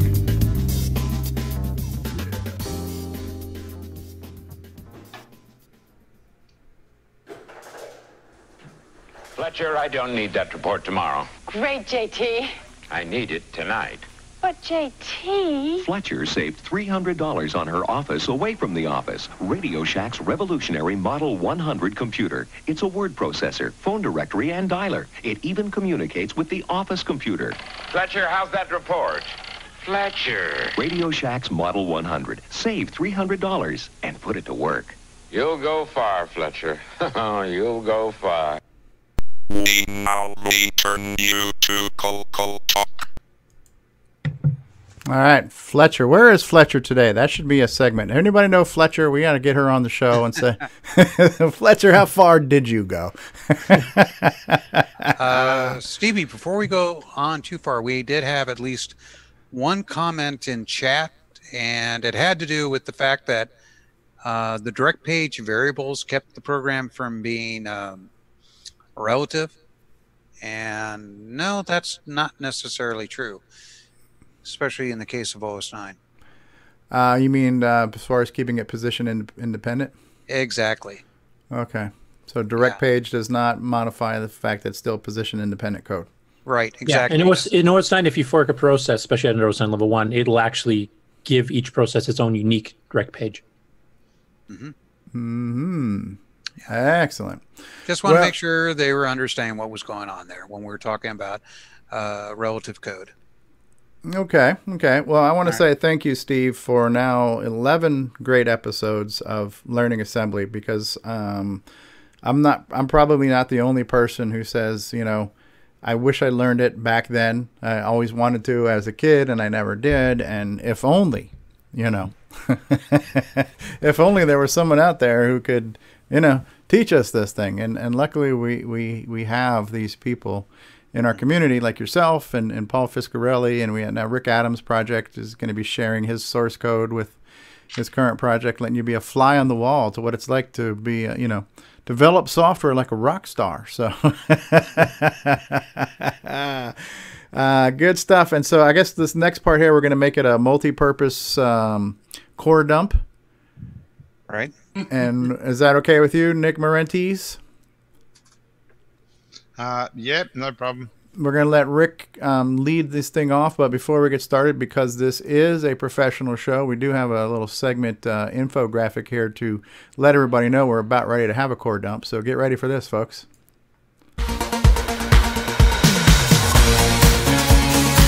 Get ready for Core Dump.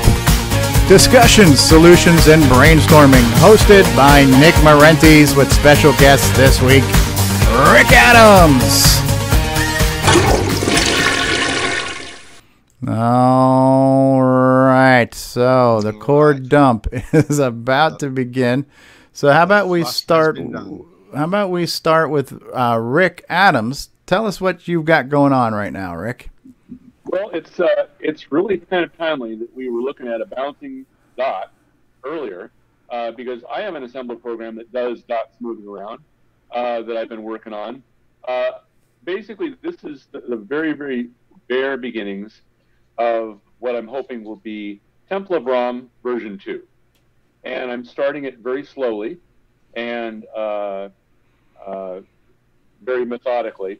And I've got no timetable. I can do it as slow as I want. And just for fun, I'm opening up the process so that anybody can watch me as I develop this. So all my source is on GitHub, and so you can go out there and get it, and you can, get it on the ground floor, and it's barely doing anything right now. So it's moving dots around, but it's not, it doesn't look like anything like what Steve had. So let me turn this around and show you. Here's what my program is doing right now. So dots are moving from left to right across the screen. Right. And you're also masking out the background or foreground, depending on what we're looking at here. Yep. So what this is I have just now, the latest thing I've added to the program is that it does double buffering. So there are two screens in memory at once, and it's drawing on one screen while it's displaying the other screen. And then right at the vertical trace interval, which is when it's just starting to paint the screen, it flips, and the screen that was just painted gets displayed, and then I clear and paint on the other screen. So they just sort of flip back and forth. Look at that smooth animation. Super smooth. It's very smooth. It's like butter. But it's very slow. And so what this shows me is that the design of this program is naive. because I assumed that it's like, well, I've got a 6309. I'm doing it in 6309 native mode, so I'm gonna get about a 10% speed boost. Hot dog! I am loaded for bear. But the CoCo giveth and the CoCo taketh away. I've got a larger, a more cool resolution than I had before. Yeah. So it's more memory. And as a matter of fact, the last problem that I had to solve was the fact that you can't fit 2 screens in memory because it's just too big. There's not enough room in memory at any one time in your 64K map for 2 screens and your program. So I had to use the memory management unit, the MMU, and and use that to map in one screen and then the other. So I'm not real good at the MMU. I figured out just enough to get it to work for like Shanghai, but I didn't really understand how it worked. And now I understand a lot better. But so at this point, I need to restructure this program. And I mean, I could think about a less high resolution, which would be less screen size and faster to process. I've got to figure out what goes in the interrupt routine and all kinds of things like that. What resolution are we looking at now? Is this the 320 or the 640? Yeah, it's the 320 by 225. Oh, okay. And 16 colors, because I wanted to use a 16 color mode. I'm tired of 4 colors. Sure. I wanted a little bit more. So obviously this is CoCo 3 only. Yeah, exactly. 35 years later. I got a question for you, Rick. Sure. The way that you're erasing the dots off the screen, is that by copying the entire screen back in? Yeah. So basically, for each, it's very naive, as I said. So for each frame, I erase the entire screen, and then I draw it all from scratch, including. Yeah, that explains a lot. Oh yeah. So it's not doing draw redraw at all. So right. Well, based on that, then that's And literally each screen is almost 36K. So I mean, that'll tell you how much memory it's moving around. Well, Rick, you've seen my Z89, right? Z89. Yeah, that's like the Zaxxon thing. That's a Zaxxon for the CoCo 3. Right. Sure. Now on that game there, when you play it, not only did I use instead of the 320 dot across mode, I used the 256 dot across mode, but I also windowed it. I made it smaller because I constantly had to redraw the screen because we're scrolling at that weird angle. And that was required. That's just the way you have to do it. There's no way to do a 320 by 200 screen and redraw the thing every game frame. You're going to be looking at about 12 frames per second at best. Right. Yeah. That's even with a 609. So the goal at the end of the line here, if I can make this work, which is debatable, is to do a temple of ROM that does sprites instead of vertical and horizontal lines. And it's a little bit fancier than the old version. Yeah. And so I've got a long way to go here. Well, the question is, how many sprites and how big are they going to be on the final game? Right. Well, the sprites are going to cover the entire screen, but the sprites aren't going to be, the sprites are going to be at least 50% black. So there is that. Right. Now, the one thing that I just did, somebody was suggesting that I wasn't doing a stack blast for the clearing of the screen that I'm doing, and I've tested the clear the screen routine. I set the border to red at the beginning and set it to black at the end to see how much of the 60th of a second am I taking up with the clear routine. And the answer is all of it and then some. Yep. So yep. I redrew, I redid the clearing the screen routine, and so that is over here. And And to make it a little bit more efficient, and let's see if it'll ever stop being blurry. It will not. It's not going to be. That's fine. Really, it's copy protection. So. Yeah. It's encrypted. That's what it is. Yeah, it's macrovision. So. Well, that's the thing. Well, one of the things I was going to suggest is you're going to have to look at it.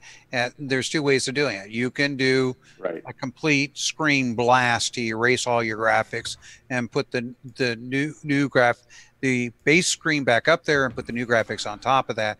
Or you can do something that's basically save a copy of what was underneath the sprite. And then what you do is you just erase that back in. Now, that's what I did on Rampage. Mm-hmm. So you just had the gorillas moving around. Basically, the way the game worked as far as doing the graphics, if there was changes to the buildings, I did those. Then I did the sprites on top of it. And even though I had pretty big characters in Rampage, I was still able to get a pretty good frame rate out of it. But it was not, it basically when I drew the graphics up at the same time, I was making a copy of what was on the screen, similar to what I did in the program where I had what was there, for the dot. I saved that, put the dot up, and when I went to erase it, I transferred it back on.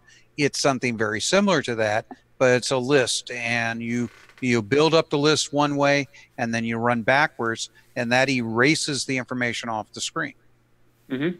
So it's sort of like a combination of, double buffering and raw redraw. You got it. Yeah, so that makes sense. Bomb Threat uses draw redraw. It's just one screen, and I just draw things as you go, and there is a little bit of a flicker. So okay, so it's going to be So obviously, the idea that you can clear the screen for each frame and redraw everything completely from scratch is naive. So. Well, I wouldn't say naive. It's a way that's done on most systems. It's just the CoCo is so slow compared to them. Yeah. Yeah. I mean, the 609 will help in some spots in that, but there's also like design considerations to do too. Like right now you have the entire screen being viewed as the game itself. On the actual final product, you'll probably have a section at the bottom for score, number of men left, and everything else that you don't have to redraw every single frame. So you'll save some time there because you'll only be updating that, as the score changes or the number of men changes. So. Well, that's the thing. Z89 did exactly that. It had your score, your fuel, and all these other gauges and information up there. So it made the window even smaller that you had to refresh every time. Yeah, so there's little tricks like that you can do. You can put a board around like Steve did on Super Pitfall, and I might have done on Zach's C89 as well. And then this is just sort of a proof of concept that I'm doing, and it isn't really. It's like the line drawing is completely naive. It's like. It's like it's brute force by dot. It's brute force by dot, exactly. It's PSET. So, and if you were doing that for real, you would have a vertical line routine and a horizontal line routine that would be optimized for drawing that kind of a line. Yeah, we did that in Nitrous 9, and holy cow, did that make a big speed difference. Like multiples of speed, not just like 1.5. Which is what the original Temple of Rom did. So that's why everything is vertical and horizontal lines. I knew how to do diagonal lines, but it took too much time, so I couldn't do it.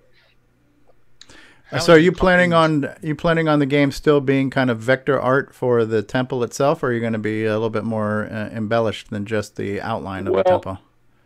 I was thinking that it was going to be completely, filled in sprites, and now it looks like, that's probably not going to be possible. Well, when I hear the word sprite, I'm thinking of the foreground character. But you're talking about for the background, would that be more like tiles, like tile based? Or? Yes. Okay. That's the buzzword I'm looking for. Yeah. So tile based, and you're going to do hardware scrolling too?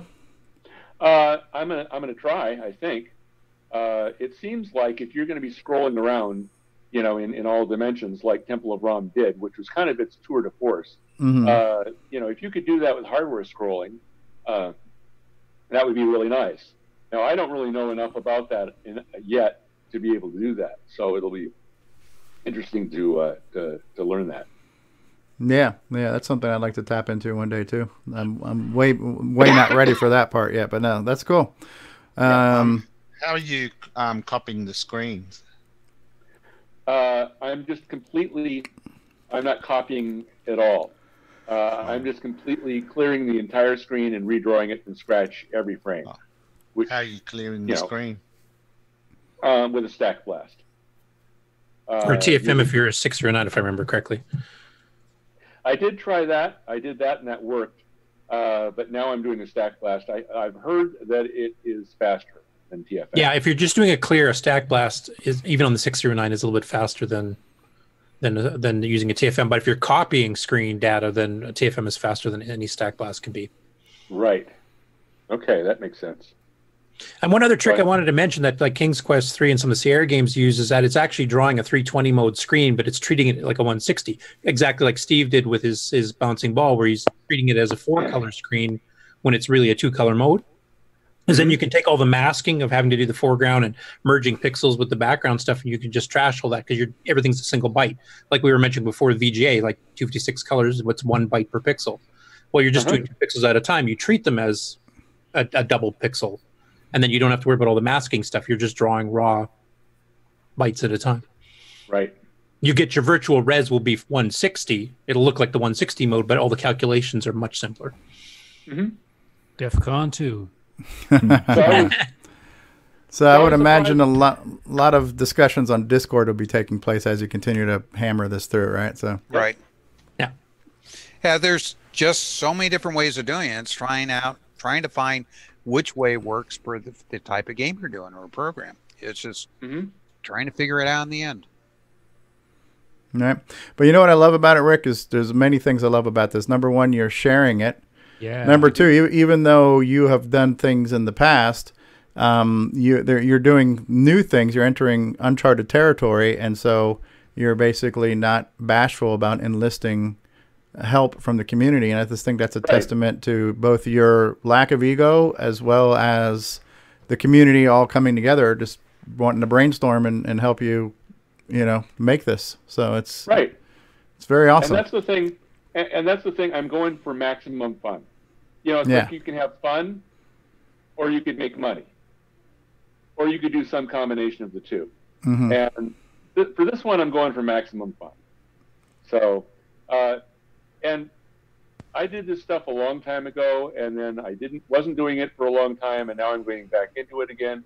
So I pick it up pretty fast because I did it so long ago. But I don't know everything yet, and I'm okay with that. So I don't care that people are watching me struggle. Sure. Yeah. Well, it becomes a group learning project rather than you just trying to learn this stuff. Everybody gets to learn from it. I'm sure I'll discover new things that I haven't tried before either. So, right. I'm really kind of hoping to lure people in because I've barely started. People that's like, can I do assembly? Or I'm just starting to do assembly. How does one do this stuff? If I can lure people in to look over my shoulders and watch me do it and learn along the way, that would be awesome. Well, you're doing it already. This is great. Yeah, that's it. Well, So I think it's a lot of fun, and I like more people to have fun. So it's like the wizard showing what's behind the curtain. Right. Yep. While sewing the curtain. While gnawing on the curtain. Yeah. I'm really disappointed at how slow those dots are. I'm really surprised. But then I look at my program and it's like, okay, I got I got subroutines calling subroutines, and I got one dot at a time and all kinds of stuff. It's like I thought I had all the time in the world to draw this frame, but no, that's not true. No. That's the thing about the CoCo 3 is that you jump from that 6K screen to a 36K screen. You just start to realize how hard it is to push that memory around. Yeah. I mean, you've doubled your CPU speed, but you've increased your screen size by 600%. So yeah, just do that. It's a factor of 5. You really have gone 5 times more memory to move around. So you're actually going 2.5 times slower. So it is a little bit. It is a little bit tempting to go for a less elite resolution. That would solve a lot of problems. But I don't know if I have to do that yet. I love this resolution. I may or may not be able to keep it. Well, there's other tricks too. I mean, like one of the advantages I even used to use this in BASIC for the extended or for the CoCo 3 is that there's tricks you can do in the CoCo 3 you can't do in a CoCo 1 too. So if you want to animate flames or something, just shift palette registers around type thing, which takes almost no time at all. Whereas on a straight bitmap, you'd have to be redrawing these flames or water or whatever it is every time. So there's other tricks you can do to speed it up or give the apparent increase in speed. And only change the things you need. Don't change everything. Yeah. Right. The victory screen in Shanghai did that with the palette animation. Yeah. Or the waterfall demo that we've seen, reposted. Right. Yeah. Recently. So you may not need. Sorry. Go ahead, Nick. You may not need. You may not need to copy and everything of the whole screen. Right. Like Curtis said earlier, I mean, you devote part of the screen to be your static areas, like the score display. That'll shrink the size of the screen, so then you straight away got less memory to play with. So there's a speed up without reducing the resolution of the overall game. Right. Mm-hmm. Well, what you really need, Rick, is scores where the digits are yay tall, where they're taking up about 3/4 of the screen, and that really cuts down the amount of graphics you have to. Yeah, scoreboard exactly for the like playing Doom or sorry, Castle Wolfenstein on a 286, where you have the little postage size stamp thing, because that's the only thing I could handle. Yeah. So at this point, for me to optimize this thing this proof of concept that I have to make these little dots move faster would involve a lot of work optimizing code that I'm going to throw away down the line. So at this point, I need to go for drawing sprites and drawing them as fast as I can and starting to put sprites on the screen. And then after that, I can work on scrolling them in all directions. Yeah. So, I mean, you've seen Thexter, which I mean, it runs under OS 9 even faster than the original cartridge version did, and that's scrolling almost the entire screen. But it's using little speed up tricks like we've been discussing. So, and it doesn't run at too bad of a frame rate. Mm-hmm. Yeah, that'd be kind of cool. Even if pulling off a Thexter look for Temple of Ram would be actually very cool. So I have a question, which is, so obviously it looks like the clearing the entire screen takes more than a 60th of a second. So is that always going to be true?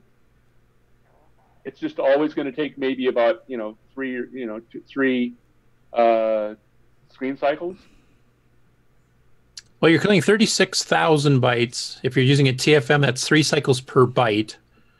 So we're whatever the math is, and that's over 108,000, I think, CPU cycles. If you use stack blasting, I'd have to figure out, it depends on how many registers you're pushing on the stack and then how long your compares take to figure out when you're done your stack blast. Are you doing the full width of the screen so you can just keep zipping along without having to change it? Or are you doing a central part where you have to like stop after the line's done and then skip it up to the next line? And there's a lot of variables you got to figure out in there first. Yeah. Well, one of the tricks I used when I was developing the games is, I'd always try and go the fastest frame rate, but some games I couldn't go faster than every third frame I would switch, and then I would lock it down to that speed. So every game cycle was 3 frames. So that's what I would do, is start thinking about what you can get it down to and then lock it to that speed. That way you're not going to have the thing speeding up and slowing down, which is the most annoying thing to a game player. Yeah. Correct. You'll make Stevie never get past level 0. You'll make him DEF CON quick, but... I'm good with title screens and game over screens. And to be honest, I mean, for the CoCo, I don't know if 60 hertz should be the holy grail anyway. I mean, we were dealing with NTSC, which is only doing every odd line, every second refresh. You're really doing only 30 frames per second to begin with anyway. People have watched movies for 100 years that are only running at 24 frames per second. So it's... it isn't that critical to get it going quite that fast. So maybe just don't worry about it. Yeah, my goal is always to do something closer to 30 frames per second anyways. It's just, I know how much work it's going to involve, so I just do it that way. Yeah, and quite a few games did pretty well with other even divisions like 15 and 20. I don't think I'd go probably below 15 for an arcade game, but 15 or 20 actually doesn't look that bad either. It'd just be nice to know the scale that I'm dealing with. It's like clearing the screen is going to take n screen cycles. It's like, what is the value of n? I don't know. So Well, the one Certainly example more you're than using, 320 by 225, using the 639 TFM command, it's 108,000 cycles. Stack bus will be a little bit faster depending how many registers you're pushing at once. Mm-hmm. And then you take, there's 1,780,000 cycles in a CoCo 3 running at full double speed, divided by that amount. That tells you how many frames you take, or you can generate per second, just clearing the screen, not drawing anything else on top of it, not doing sound, not doing gameplay. Yeah. But yeah. My brain can't do that calculation right now. Well, it looks cool so far. We're looking forward to seeing more. We will watch your career with great interest. Use the 320 by 200? Like, does the game require it? It would be nice. I mean, the original game. Yeah, the original game was almost full screen. So. But you can do full screen, but choose a lower resolution. You can pick a resolution that's half the size. Right. And still be full screen as such, Yeah, like you're doing with yours and on Yeah, exactly. I mean, I have the same problem. I can't do a full 36K screen, so I went for one that's half the resolution effectively, but the pixels are automatically double sized. Mm-hmm. So I may have to go for a lower resolution. I like but keep the color resolution, because to be honest, the color makes more of a difference visually, I think, than the number of pixels. I really want 16 colors instead of 4. I really have to insist on that. So I may or may not be, I may be backing off on this resolution. That makes me a little bit sad, but we'll see. No, you just have to make a viewport that doesn't use the whole screen. Like right. Yeah, or not worry about 60 frames per second. Worry about 20. Right. If that runs smooth. Like how fast did Temple of Rom run? I don't think it was 60 frames per second, was it? I have no idea. I just put it together and it worked. I didn't measure anything. Can we poach you on that? Well, that's the thing is maybe for now, don't worry too much about what's going on. Let's get the stuff up on the screen, what you've got, and then we back off, take a look at, is it better to clear the entire screen first and start over, or is it better to restore the screen? Right. Because you may only be transferring 1,000 bytes every game cycle to restore the screen, opposed to transferring 36,000. Right. Yeah. See, what I'm doing now in this proof of concept really isn't relevant for what I'm going to be doing for the project. Because the project is really all about drawing things and then scrolling it like crazy. So that's a completely different problem. So I need to start working on that problem as opposed to this one. Yeah, I mean, depending on the size of the map, I mean, if you make the game 512K, you could literally have the entire map in memory completely rendered already. You just blast that, just do a copy. You're not clearing anything.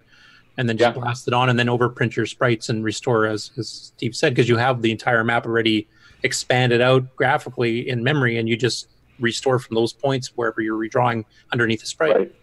And there are some techniques depending on if you're trying to scroll horizontally or vertically, you can do it in hardware scrolling too, where you only have to build the part of the screen that's coming in opposed to rebuilding the entire screen. So there's a lot of techniques. I mean, Marty's Nightmare, I just scrolled up and down on that game and didn't really worry about drawing that much stuff. So I don't know hardly anything about hardware scrolling right now, which is great. This is an opportunity for me to learn. So Yep. We just got now the thing is you can't do hardware scrolling where it's a simultaneously left and up, let's say. You can go horizontally, you can go vertically, but not both of them at the same time. Well, you can do a limit extend. You have to enable that 256 byte mode, but that means you only get, like in a 320 16 color mode, you're only going to get about a screen and a half width that you can scroll back and forth on. You can go vertically right through all of RAM, but Right. Exactly. That's the problem. It's just if you're going to be scrolling, let's say 2 or 3 screens to the left, you can't do 2 and 3 screens also to the right. I mean, to above. Yeah. Now, on the other hand, if you drop the res, say you did a 160 mode, like, Predator or RoboCop did, well, then it's still a 256 byte wide mode. You can actually get about 2.5 screens. I don't know if that's enough for what you're doing or not, but that might be an option. So I want 16 colors. That's a big thing. And then the other thing that I would really like, and this is another area where I don't know enough yet to do this, but I know it can be done. I would like to have a more continuous sound. possibly interrupt driven. Definitely. If you want it continuous, it'll be interrupt driven. Trust me. Yeah. Template ROM had this really wimpy sound that I just hated. It wasn't what I had in mind. You know, I had in mind when you fire that laser, I wanted to hear, you know, and you just got this little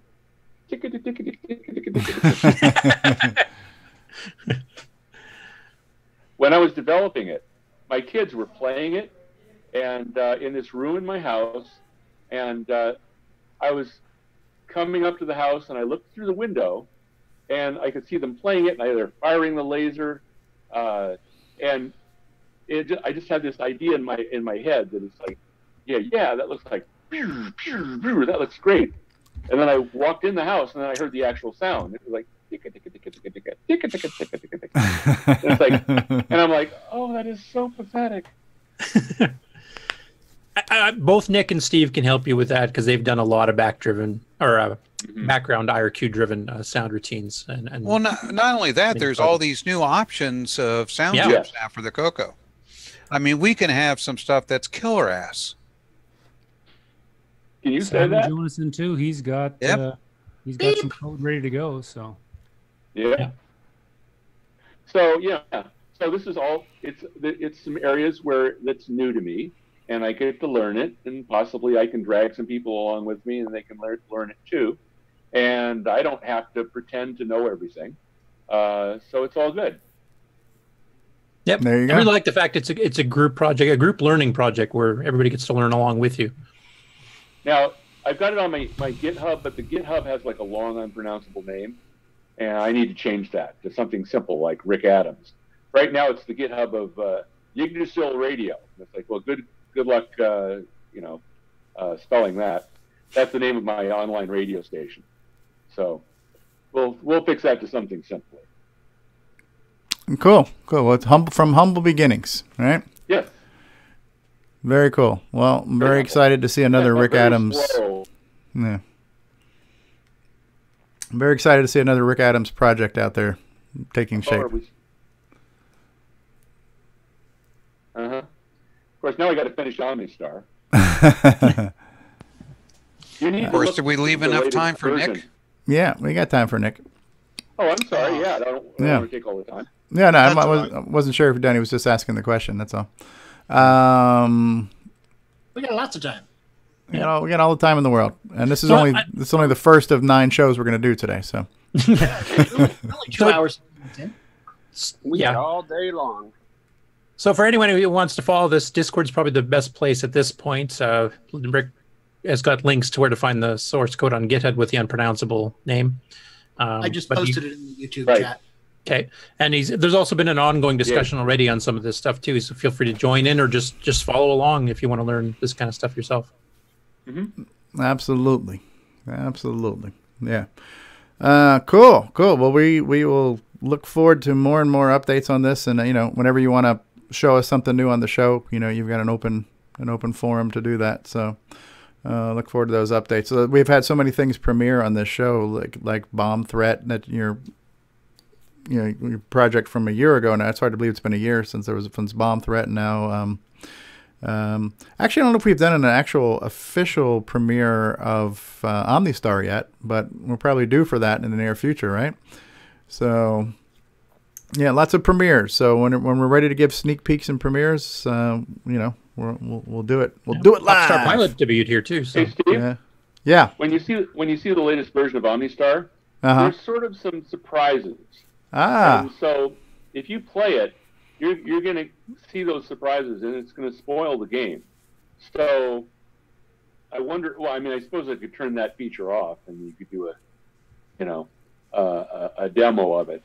But when you see the latest version, you'll see what I'm talking about. Okay. We'll have to take a look at that. Nick Marentes.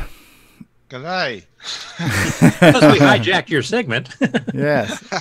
That's all right. All I was going to do is just show an update on Gunstar. I've been creating the tile editor, or the map editor, I should say. I think the last time I said I got the scrolling and all that working, but at the moment there's no none of the tiles are drawn, so it's just scrolling rubbish in memory. So I'm trying to put together a utility that allows me to create tiles and put them and map out all the levels, basically the background of each of the levels. So I've written a little, as usual, I've written a little basic program as a tool for creating the level design. And I'll just share a screen and just show you quickly in BCC. So bear with me. I will. Yeah, now there's no sound, so we don't need to share sound. So there we are. So that screen's coming through. Yes, it is. It's a basic program. Now it's all in basic, so it's a little bit slow still. I'll just run it, and it's asking me to reload the tile set at the moment. I haven't actually drawn the tile set, so it's just going to work on rubbish that's in memory. And I'll just go with the defaults. But that's it there. It's just grey and white blocks at the moment. On the left-hand side, or the checkered area there that you can see on the left, that's where all the tiles will be displayed. So there's 240 tiles, and I can move my little cursor. You can see the cursor moving, and I can choose a tile. And then I can move across to the right-hand side of the screen, and my cursor appears. The right-hand side represents the actual background graphics in the game. So the game itself is going to use a lower res, and that's being shown on a higher res display there. So and it represents probably 2 screens worth, actually, vertically 2 screens worth. And this is where I can stamp out all the tiles. Like I'll stamp a square there. Well, I'll just go back and choose one of the grey squares on the left, and then I can stamp that out and draw out my background graphics. Obviously, it'll look a lot better when I've got actual objects to build. No, this is amazing. This is absolutely amazing. Best graphics I've ever seen. So. Yeah, right. It's great, isn't it? So hopefully next week and I'll actually have real tiles with objects. Yeah, otherwise we're going to call it Gray Star. Yeah, Gray Star, that's right. And then I can build up the screen, and of course every screen on the right, it'll represent. I can scroll. I'll be able to scroll that up and see a large vertical area of the background, which will in the game all scroll down, and that's where you fly your spaceship over and All right. So what are you calling a tile? Is a tile an entire screen, or is a tile one piece of the screen? That little square you're seeing. The little square that that flashing cursor is showing, that's a tile, one tile. If I move back to the left, see the square there? Yeah. Each of those squares is a tile, and there's 240 tiles. So there's 240 unique background shapes you can have. Background shapes, that's right. And all I'm doing is going to the right-hand side and laying them out to build the background graphics. For example, if I had, say, a grass area, I would have on the left, I would have a tile that has, say, the grass, say green. And then I'd move over to the right and I would just stamp out green. So I'll just pick, I haven't got many tiles, and that's what makes it hard to show.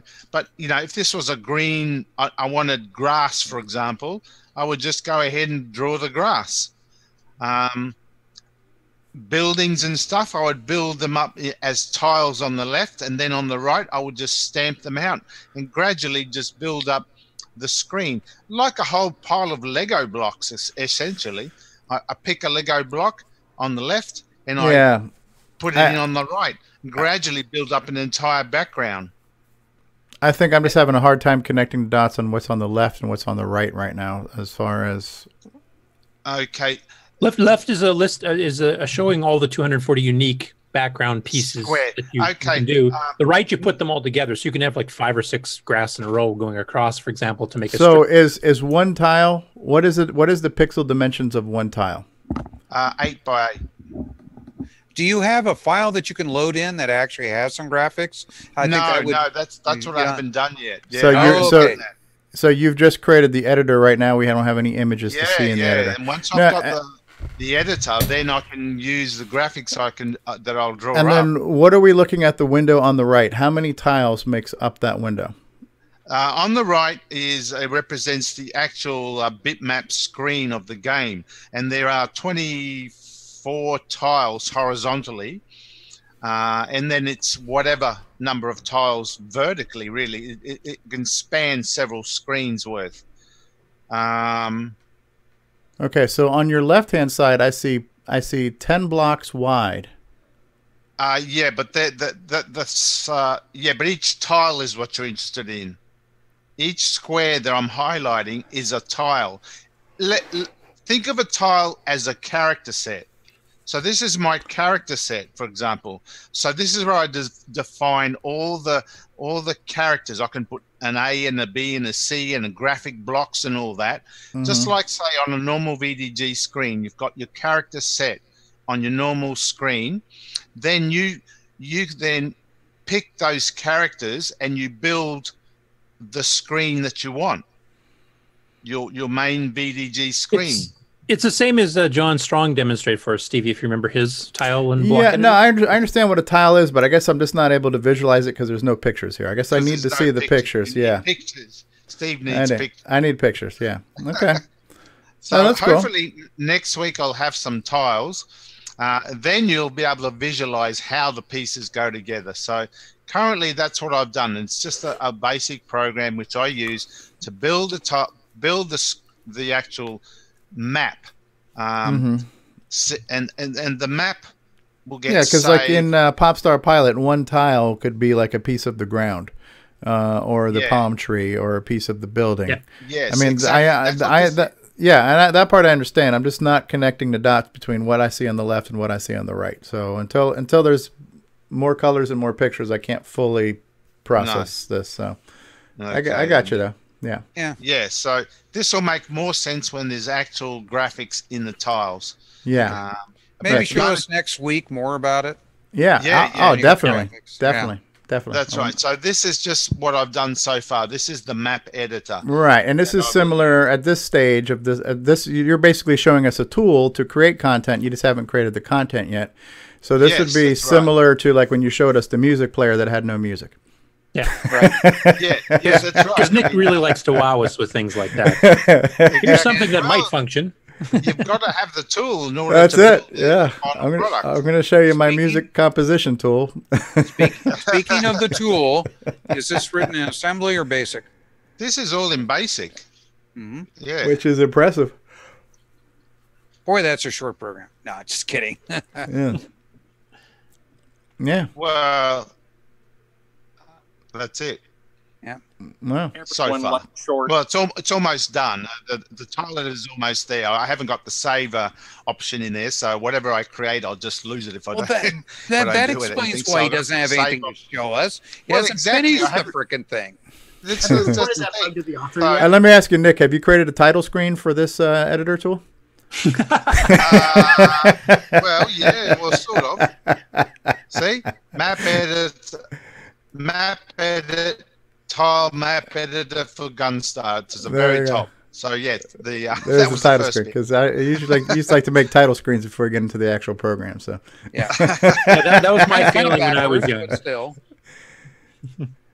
good. Yeah, good on you, mate. That's a good one. That's all, but it'll make a lot more sense when I've got the tiles built, and then you'll see the power of the map editor. We had a question here from YouTube. Are these ceramic or vinyl tiles? You nothing but the best ceramic. So, yeah, there you go. Good to know.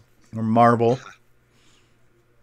I'm gonna try and. I like Ken Reigert's comment. I thought Gunstar would be more action packed. This looks like a puzzle game. Hey, Yeah, I think people are having a difficult time visualizing what the product will be. And that is another important skill for designing games. You can learn all about the 6809, but if you can't visualize what you're trying to create, if you can't see how all the pieces are going to come together, all you will see is code. You won't see the game.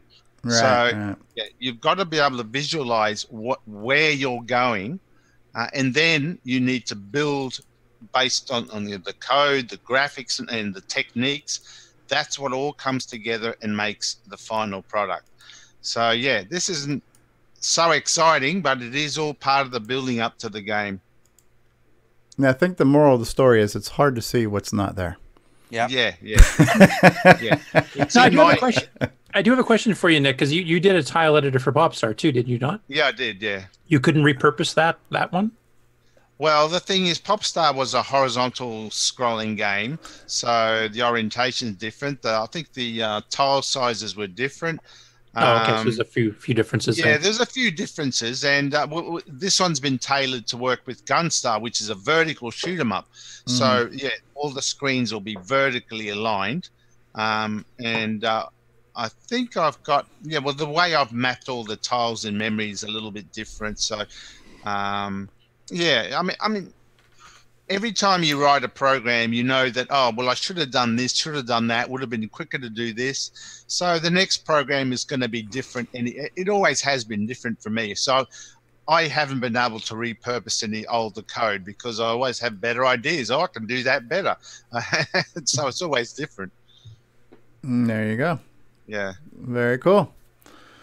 All right, well, we've been very, very top-heavy on software development talk today. And again, that's not a bad thing because we have been mentioning we need more software. We need more cowbell. So when it comes to what we want to see on a CoCo, we want to see more software. So there's more and more people developing software. And now we have all these people who are going to be doing videos. And Rick Adams will be sharing his struggles as he works on his latest project. Steve Bjork's going to continue to show us how to make things move on the screen. Paul Fiscarelli is going to continue his Long Branch Never series. So there's more and more opportunities for people to get the information and the resources they need to make software. And that's a good thing. Awesome. And on that note, I think it's time for the flush, isn't it? And this completes another core dump. Ron Delvaux, how are things looking up there in the ISS? Everything's just fluid. Fluid? Yeah. Are we coming through? We're coming through the Roku satellite feed too?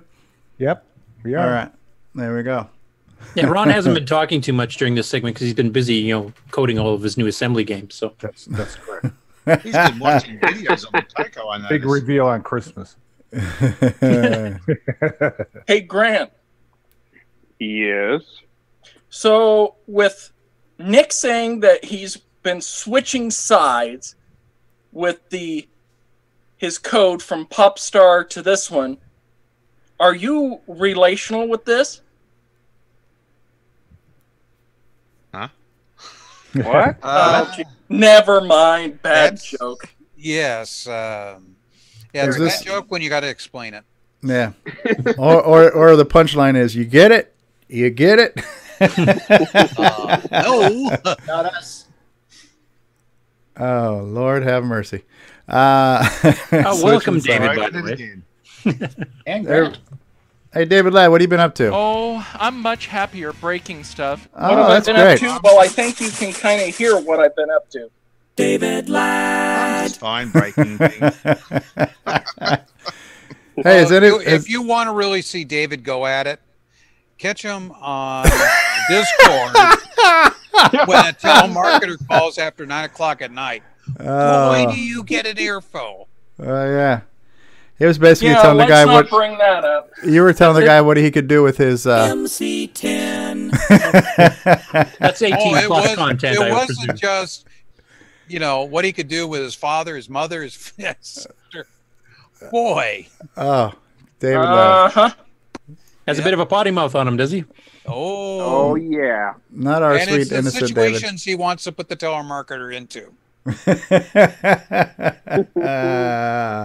Well, it just depends on how flexible they are with their family. That's it. So let's just say it was more graphic than a week in Facebook this week. So let's put it this way: when he threatened to come over to your house, he says, "Fine, I got the lube." And we just went to After Dark. There you go. All right. Well, we're going to take another break, and then we'll be back, and we'll see what else we can't talk about this week. Maybe we can now shift gears off of software for just a little bit, but who knows? Software is not a bad thing. All right. So we'll be back after. Well, let me turn my sound sharing back on again so you guys can know when the commercial's playing. All right. We'll be back after these words. Thank you, everybody. Thank you. Thank you. Thank you. Yes, you're too kind, and thank you. All right. So we'll be back. Hello. I am the speech and sound pack, and you are listening to CoCoTALK. Oh yeah, do that again.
Hey, what's going on, everybody? It's me. It's Original Gamer Stevie Stroh. You know, gameplay. To get your copy of a Gameplay Goodness Color Computer Gaming DVD today, head on over to 8bit256.com. There you will find several DVDs featuring color computer gameplay videos by the Original Gamer Stevie Stroh. So to get your very own copy of a Gameplay Goodness Color Computer Gaming DVD, head on over to the Retro Swag Shop at 8bit256.com and tell them the Original Gamer Stevie Stroh sent you.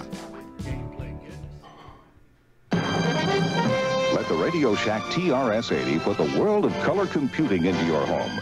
Instant loading program packs turn any color TV into an exciting game arcade. And there's more. The color computer is an educational aid, a home management tool, an up-to-the-minute electronic information service.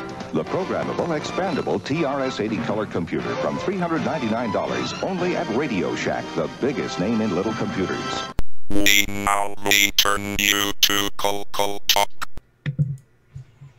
Woo! How does it feel? It's having a hard time switching over. There we go. We just switched over. A little delay there. Push the button, Francis. Push the button, Frank. Yes. Well, I'm not sure if Davey Mitchell's still out there in the audience or not. But he did post something. We do have a little section in Discord for CoCoTALK where if you want to post some suggestions on things to talk about in the show. So we try to make it easy for people to give us links and things that we might, consider putting on a future episode. So one of the things that Davey gave us was a link to a YouTube video that he posted on a Game for the Dragon. And by the way, Davey's Retro Corner is his YouTube channel. I should post a link to this, which I will when I'm done. I'll post a link to this in the chat. But so this is a game for the Dragon that's called Miser's Dream by Microvision for the Dragon 32, and it's kind of an interesting game idea. And like a lot of games on the Dragon, because they did not have artifacting. They did not support those extra colors like we have. Most of the Dragon games use the green background. But this is kind of an interesting game. It's kind of a puzzle game because the money is dropping coins and you have to manipulate seesaws to get the coins to go into different directions and catch them in your piggy bank. Oh, wow. A little bit loud. But if you kind of look at this, it's kind of neat. So it looks like you move this little doohickey around here, and this is where you change the directions of the seesaws, and kind of tilt them which direction you want them to go. And then you also use that little doohickey to somehow catch the coins, or do whatever you got to do. But it's an interesting game that's dealing with there's a puzzle element, there's some kind of motion dynamics to it, physics, if you will. So a couple of interesting things going on here. I had not seen this game before, but it's interesting, and it just shows you, gives you some ideas on different types of games you can do for the CoCo. I don't know how many frames per second this one's doing. I would imagine it's not pushing 60 frames per second, but in a puzzle game, you don't need to be super fast. But it's just kind of neat, and it just goes through a lot of levels. But you can see here he's doing what he's got to do to get those coins to make their way into the piggy bank. It looks like on the bottom of the screen is a meter, and you got to get that meter to come all the way to the other side, I'm assuming, to end the level. That's each coin you collect, yes. Each coin you collect. So you have to collect a certain amount of coins to end the level. There's looks like a countdown timer here. So if you spend too long, maybe you'll lose a life or lose a level, whatever the deal is. But I thought this was kind of interesting, kind of cute. This is just one example of the fact that there are so many games for the Dragon. I don't know how many. Hundreds of games for the Dragon. Hundreds and hundreds, yes. Some of which have probably never been seen by CoCo owners, and this is the Dragon's a close cousin to the CoCo, and a lot of these games will probably play as is with little or no modification, especially if it's just using the joystick. So I just thought this was kind of cool, and I want to thank Davey Mitchell for sharing that with us. Davey also recently became a patron of the show too, so thanks for doing that, Davey. So there we go, little drag. Matter of fact, do you know what year that came out, Stevie? I'm reading. Let me pause the video now. I'm reading what Davey wrote here. You know what? Let me do this. Let me switch back. I think it was if I just rewind the video, I think at the very beginning one of those screens maybe said what year it came out. 1986. So I mean, there's games similar to this in modern times, like Enigma was when I played it on the Mac in the late 90s, and I think it's been ported to iOS and stuff too, where you basically angled these little drum things to bounce water droplets to try to collect them at the end, and it's kind of similar concept, but done years ahead of the modern game versions of it. So this is quite an interesting one for me. I hadn't seen this one before either. Yeah, but it's a precursor to some modern games that I didn't know were done this far back. Yes. So very interesting. But yeah, in the UK they do have a limit on the number of colors that the CoCo can produce, because it does not produce. How would you butcher artifacting? Dragon. The Dragon. Yeah, they've already butchered the word color. Can they butcher the word artifacting too? Well, artifacting doesn't work. Artifacting doesn't work in Britain either, because it's so most of their games use the actual real color modes. Yeah, I think that was a Trump embargo on trade that prevented those colors from making their way over there. So yeah, very cool stuff though. Cool stuff. So yeah, we do have a commercial for the CoCo somewhere in our lineup. What I would like to do for today is, I don't know what else you guys want to talk about, but I would like to start to wrap up today's show, save some for tonight. I don't know if you guys want to do an After Dark tonight, a normal After Dark or a combined After Dark with more Dungeons of Daggerath, which I would be in favor of. So since the topic now is winding down, what have we not talked about? What would anybody like to talk about as we start to end phase one of our show for today? We got at least 9 shows to do today. So I've got one bit of news I wanted to carry over, because it kind of happened before last week's show, but we didn't have the details at the time. Does it involve colors? No, this involves Glenside. Ah, okay. So they had their elections. The polls closed October 18th, and the 4 people that we already announced that John Linville won as president. We didn't mention the other ones. Vice president is Tony Pedraza. Okay. Treasurer is Brian Gores, and secretary is Richard Baer. Okay. So I just wanted to publicly announce that so everybody knows. There we go. So John Linville is now officially president. I got a plan. I got a really big plan. It's a good plan. I'm not going to reveal the plan, but I've got top people working on it. And so making the CoCo great again. Making the CoCo great again. So Yeah, the Boston. We can do a Boston art. Jenna's here. Hey, Jenna.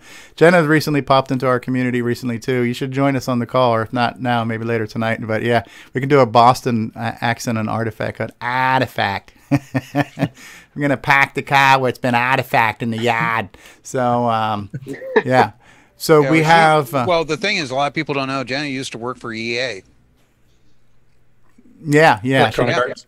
Yep, wow. on some of the old stuff. So, yeah, definitely be interesting to have her late at night and talk about the other systems that she worked on too. Yeah, cool stuff. Yeah.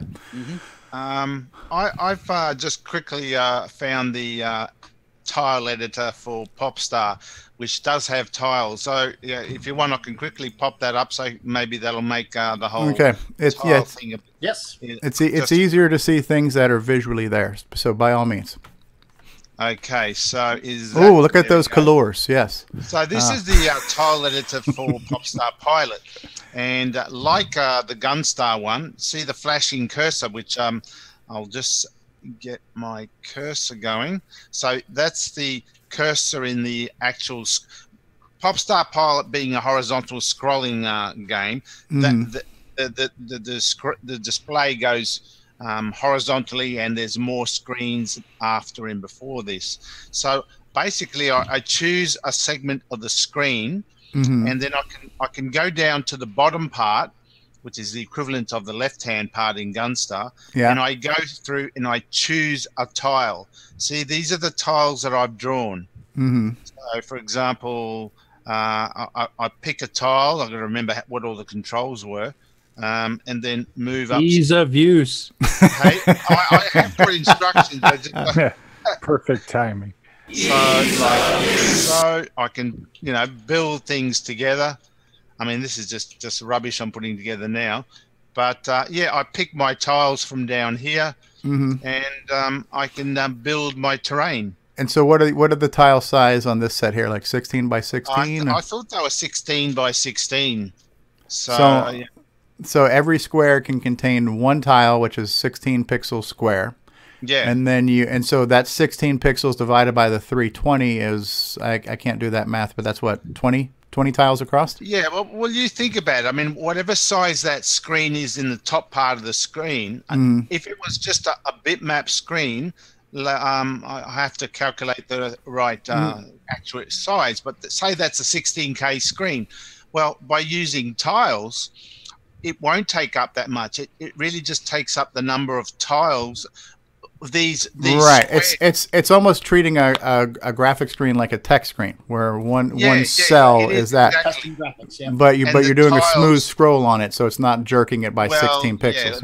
Yeah, it is, in the end, it is a bitmap screen, but yeah, I'm using it as if it's a text screen with a character set. But the characters are these graphics down the bottom.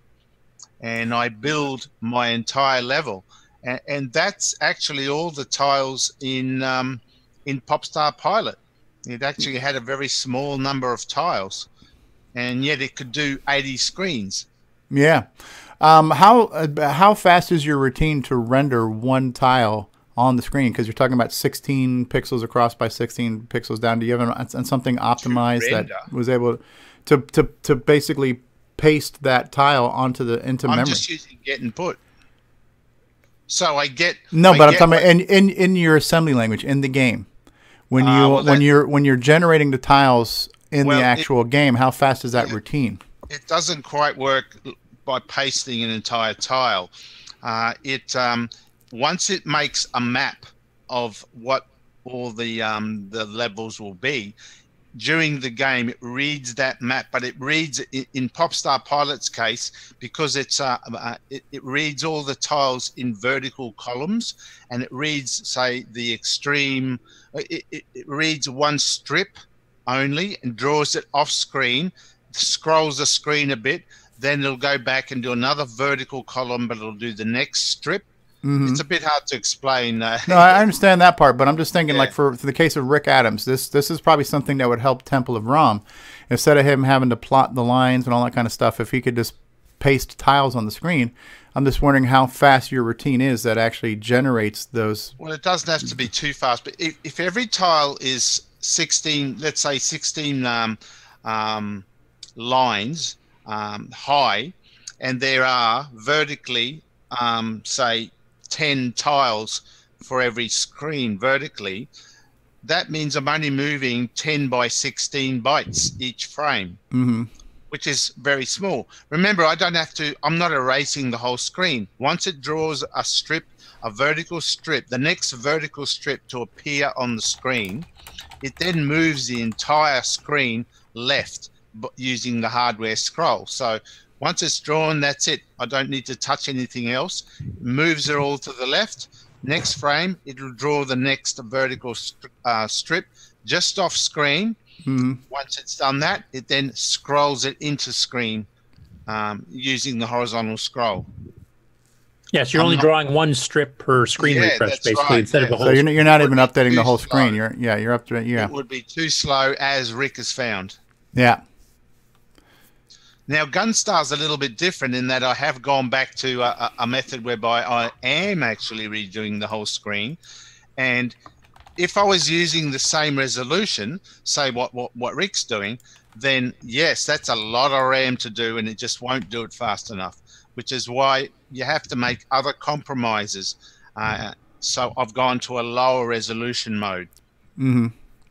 So to have a bit less RAM to move around. So are you using an ASR in this too, an arithmetic shift right? In this one, no, I'm not. Okay. No, it's entire bytes. Because every byte in a 320 by 200 screen is 2 pixels. 2 pixels per byte, yeah. The scroll is therefore a 2 pixel. Which happens to work out to be very smooth. Well, yeah, it's actually not true. It's actually the horizontal scrolls are actually 2 bytes at a time, which is 4 pixels. And then I've done something else to make it 2 pixels. Anyway, blah blah. Blah blah blah blah. That's now you're getting into crazy talk. But this is the point. You have to sometimes take a sacrifice somewhere, as I've done in resolution, in order to get the speed. The speed the reason I've done this in Gunstar, whereby I do copy or erase an entire screen, the benefits are not really obvious first up. You know, it's a very, very expensive to be doing that just to move a few pixels around on a screen. And that's what Rick's seeing. He's got a few pixels, but he's doing a complete screen wipe, which is overkill for the amount of graphics on the screen. Sure. But I've got plans to have more graphics. Hopefully, if this all works out, I am going to have a lot of graphics in Gunstar, and that's why I thought, well, maybe it'll work to my advantage if I can do the screen clear or copy very quickly once. Yeah. And then later on, hopefully, I'll get a speed benefit whereby I can put all the sprites up very quickly. So we'll see. Watch this space. Yeah, no, that's awesome. That's awesome. Well, that's the thing is other game systems, whether it be Nintendo's, Super Nintendo, or Sega Genesis or whatever, they have these built-in tile graphics. Yes, that's right. And they scroll based on the hardware. And then you put the sprites on. That's the way they're designed to work, and that's why you do games that way, and et cetera, et cetera. We have a very, very simple graphic system that has a lot of flexibility, but at the same time, it takes a lot of work. Yeah, that's right. There's benefits and disadvantages in both systems. Some games will benefit from a bitmap, a totally bitmap screen. Other games, the tile system is a better system, especially when it comes to scrolling larger areas of RAM around. It's easier to scroll around, hardware tiles. Think of it as hardware tiles, I guess. Sure. It's easier to scroll those. It's less RAM for starters. We don't have that, so we have to do this more convoluted way of creating graphic tiles on a bitmap format, and then pasting them up on the screen and whatever. So that's where the power of the 6809 and TFMs and stack blasting and whatever else have to come into play. But certainly looking at the game and maybe doing some sacrifices or compromises, in Rick's game, he's doing an entire screen, clearing it all in order to put a couple of lines on the screen. Well, do you need the entire screen? Is the game actually moving the entire screen? If it's not, then maybe you only need to do a portion of the screen, the active area. Then the amount of RAM is reduced, and maybe he'll get the speed up. There you go. Yeah, it's too bad Rick's gone, but he's Well, we can. That's the best time to talk about somebody when they're not around. So that's right. I'm still here. Oh, there he is. No, hey, Rick, we were just talking about you. Yeah, that's right. I totally agree. Yep. Well, Anyway. that's the beauty of Discord is we can discuss this Ad nauseum. length and well, I was going to say more at length, more technical, and more at nausea, and not bore too many people because let's see, you kind of get an idea about how many people drop off on the chat if you really put them to sleep. Well, we were up to like 30, and we're still at 27, so not too many have dropped off. So that's good. Yeah, just Jim Brain dropped off. So we didn't. Yeah. All right. So by show of hands, how many people want to do an after dark tonight around 9 o'clock? Sure. Rendezvous. All right. So I'll most try of to us make are it. back on. Okay. So we're gonna do another one. Might be a little late. Refrigerator. Yeah. What other parting thoughts do we need to let people mention before we wrap this up today? Anyone? Let's don't forget Tandy Assembly. Tandy Assembly. Don't forget it. TandyAssembly.com. Couple weeks away. November 10th and 11th, Springfield, Ohio, and be there or be square. Cool. All right, so we're gonna start the closing credits for now. Oh, Paul Fiscarelli says raising hand. By all means, Paul. Paul. Been for Tandy Assembly or for tonight. No, that was in response for tonight. Oh, for Dungeons of Daggerath tonight. Yeah, after dark. Okay. You want to update us on Long Branch Never, or just tell them to go to the channel and check it out? Any teasers? So no, I've been kind of busy with family stuff and some side projects lately, so I haven't updated a video yet. But one thing I did want to note when I brought up Steve's code and was taking a look at it, the second half of it looks like it's all commented out, and that's because of the use of the asterisk as a multiplication operator. I made a change to the UDL, and I posted that back on GitHub in a gist file. And in the next episode, I'll go over how to update your UDL in the Notepad++. Yeah, I have to admit, I did have to modify your thing so that it looked correctly.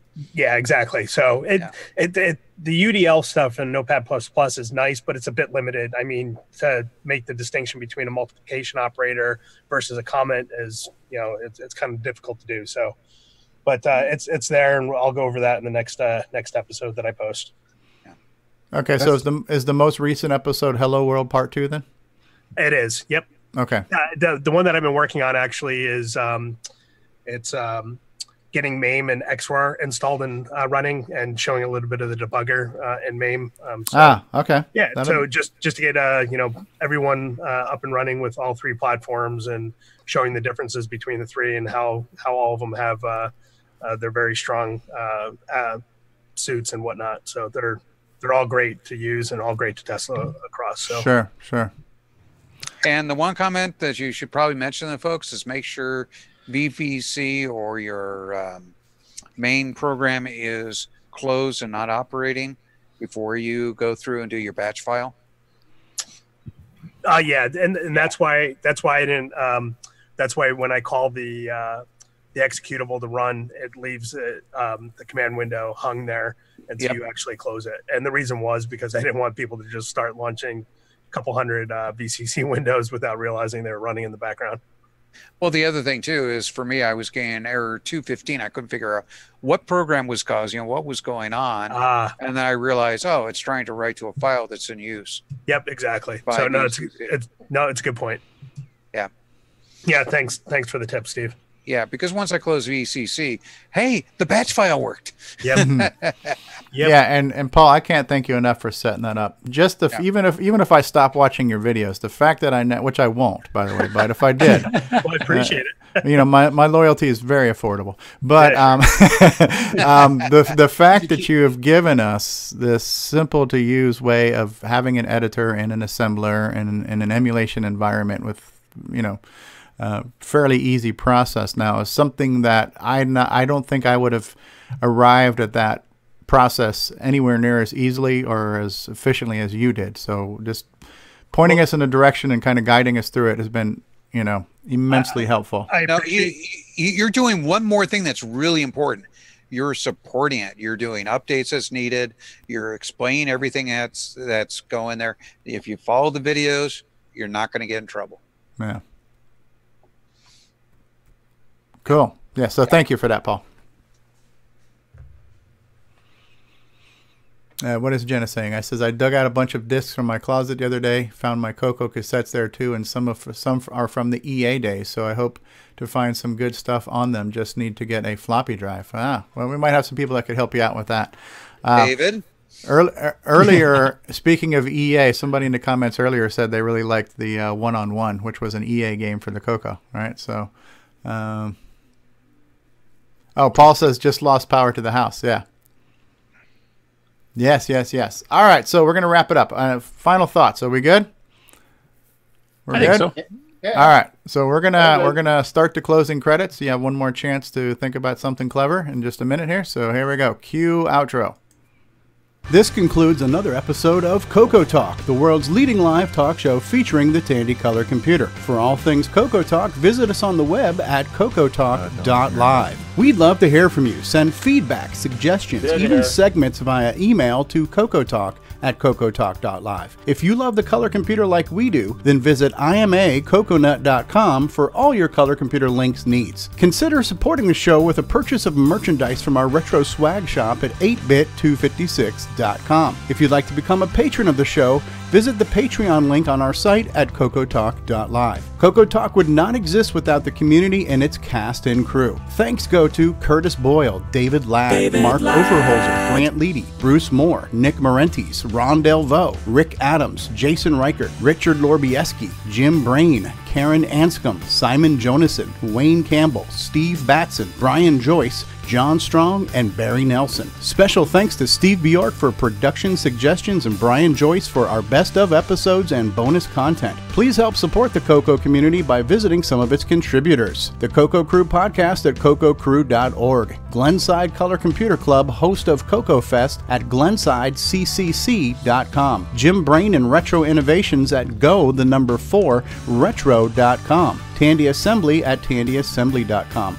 Boyson Technologies at BOYSONTech.com. Get your own switcheroo at cocoman.biz and Cloud9 Technologies at cloud9tech.com. CoCoTalk is hosted by Steve Strobridge, co-hosts, technical directors, segment hosts, and producers Curtis Boyle, David Ladd, Grant Leighty, Mark Overholzer, Ron Delvaux, and Jason Reichert. Production motivation, Steve Bjork. The CoCoTalk theme song is copyright 2008 by D. Bruce Moore and Greg Schalar. Mixed, mastered, and produced by D. Bruce Moore. CoCo forever, people. And let's not forget a very special thank you to Roger Taylor for getting us on the CoCo TV channel on Roku. David Ladd. Oh, I'm much happier breaking stuff. Thank you. Yes, you're too kind. And thank you. MC10. OG Stevie Stroh. All right. I just can't can't press enough buttons, it seems like. All right. So, Nick Marotta. Did we acknowledge Nick Marotta was in the live chat today? I don't recall. Yes, we did. We did. All right. So give a group shout out to him. A group shout out to Nick Marotta. So we've had quite the turnout in the live chat today. So Jenna is with us. Steve Bjork is here. Nick Marotta. Mark Overholzer here. Davey Mitchell. Jay Brevin has been here. Paul Fiscarelli has been here. John Laurie has been with us from the beginning. Tom C. from Jersey. Rob Inman. Paco Otakte. And David Ladd. Wow, two of his personalities. William Carlin has been here. Just more people than we can even remember. Nick's neighbor, Chad, has been here. And Chad, by the way, Nick, Chad said you're a great ventriloquist because your lips never move when you talk. So, so that's your neighbor, Chad, with the real Australian accent, not that fake Kiwi talk that you have there. So, So who else was in the live chat today? Chad Cunningham, Mark Overholzer, Nick Marotta. Steve Bjork was in. So many people here. Too many people to thank. I just want to say to all of you. Thank you. Yes, you're too kind, and thank you. And on the panel, still with us, our resident Apple guy. We have symmetry in the universe. Mark D. Overholzer and his Apple II. Is that Alien Downpour, or is that the asteroids ones going on back there? It's a ONID zone. It's the OID zone, right? OID zone, yeah. OID zone, like asteroids, yeah. It's an Apple II port of a PC game from I think the 90s. Yeah, it's neat. Yeah, the guy who wrote it actually was on the development team for the PC version. So that's cool. That's cool. I've been watching that on the Apple. I'm a lurker on the Apple groups. I have nothing to say because I don't have an Apple, and I just kind of like to look and see what people are doing. But that's cool. You don't have an Apple yet. Yeah, not yet. Yeah, but I love how that one too. You can switch between the vector version or the raster version of the asteroid, all that kind of stuff. Cool features. L. Curtis Boyle has been with us from Canada, where weed is legal, man. It should get me in the programming zone easier, I think. Man. I'm going to come up with all these great ideas, man. I'm going to be looking into the electrons of the circuits and just be one with the flow and all that stuff. When you see fried egg invaders, you know I've been smoking up. So yes. You need to come on with smoke in your room. Cheech Chung. Ron Delvaux in the International Space Station and manning mission control. 19 wraparound screens here. Your Space Force. You keeping the aliens out too and running Space Force for us, Ron? Yes, it's my division of Battlestar Galactica. Yes. Yeah, we're going to do dungeons tonight, Mr. Robot Shop. I mentioned your video earlier today. Very special thank you from sunny Southern California, Mr. Steve Bjork, and showing us how to make a ball bounce today. Mr. Thank You, You're Too Kind, Rick Adams. Thank you for being here. It was too kind of you. N, wait. Where's Tim Hortons? Yes. Greg. Friggin' Greg's been here. Grant Leighty. Hey, you guys. Hey, Grant, I think Richard Lorbieski had a message he wanted me to give you. Oh, really? What was it? I'll tell you after dark. So, and just to remind you, I'll be on the road next week. I will be on location in Omaha, Nebraska with David Ladd. Dave, with who now? David Ladd. Yeah. Thanks for giving us warning. Yeah. Oh, yeah. Speaking of David Ladd, thank you for being here, David Ladd. Thank you, David Ladd. You contributed a lot today, I must say. No, I didn't. Oh, I'm much happier breaking stuff. All right, and from down under, the man with the tile editor that contains no tiles whatsoever, Nick Marentes, has been here today. Next up, a game with no graphics. It's a game about nothing. What do? You stare at the screen. In a world where all the tiles are black and white. Yes, in a world where tiles have no color. Now, if you come up to Canada playing that game, you'll see all kinds of stuff. So. It'll be the most 3D immersive CoCo game you've ever seen. Yeah. You smoke the Canadian green, all of a sudden you'll see the Australian colors. So, in both PAL and NTSC simultaneously. There you go. And last but certainly not least, as seen at PenFest 99 and 2000, at CorksCon, Handvention, CoCo Fest, maker of the Switcheroo, Jason the Coco Man Reichert, thank you for being here today. Oh, pleasure. And if you experience CoCoTALK for more than 4 hours, please consult your physician. Exactly. Not going to happen today. Not today, but maybe tonight. All right, phase 2 of the outro. Here we go. Hi, this is Antonio Jimenez, author of such projects such as the Stevie Throw Devil and the SD Pack, and you are watching CoCoTALK in 3, 2, go. I'm behind you making faces. Okay. Do you have a script? You're rolling, Curtis. You say whatever the hell you want to say. Well, give me some kind of guideline. Hi, this is Curtis Boyle. Hey, this is Eric, and you're listening to CoCoTALK. All right, we're rolling. You say whatever you want to say, David. Keep making faces. Nation, world's leading weekly handy computer. Something like that. Hi, I'm Tim. Playing Daggerith like that idiot from the book. You're watching CoCoTALK. Thank you, David Ladd. Now get back up there for 1 second. Oh, jeez. Come on. What? Let's get some drive wire, TTL, No, ESP. no, we don't need any drive wire or TTL. Hi, it's Chris Boyle, part of the CoCoTALK crew of people. Hi, we're on Elbow Timberman. To experience Coco Fest, you must come.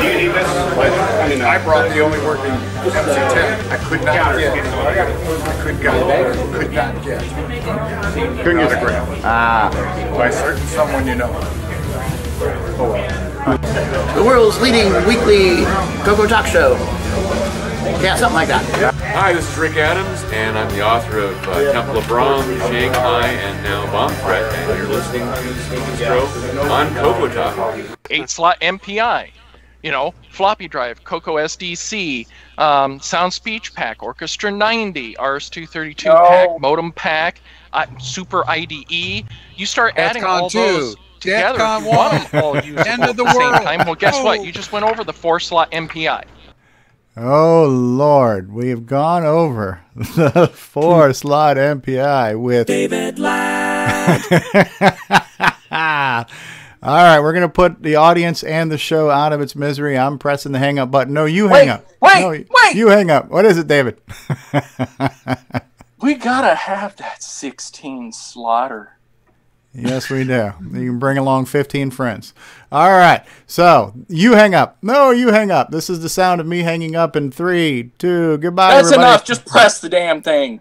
Say goodbye, everybody. Bye, everyone. Bye-bye. And Nick Marotta. God bless you, Nick Marotta. Nick Marotta, glad you're here.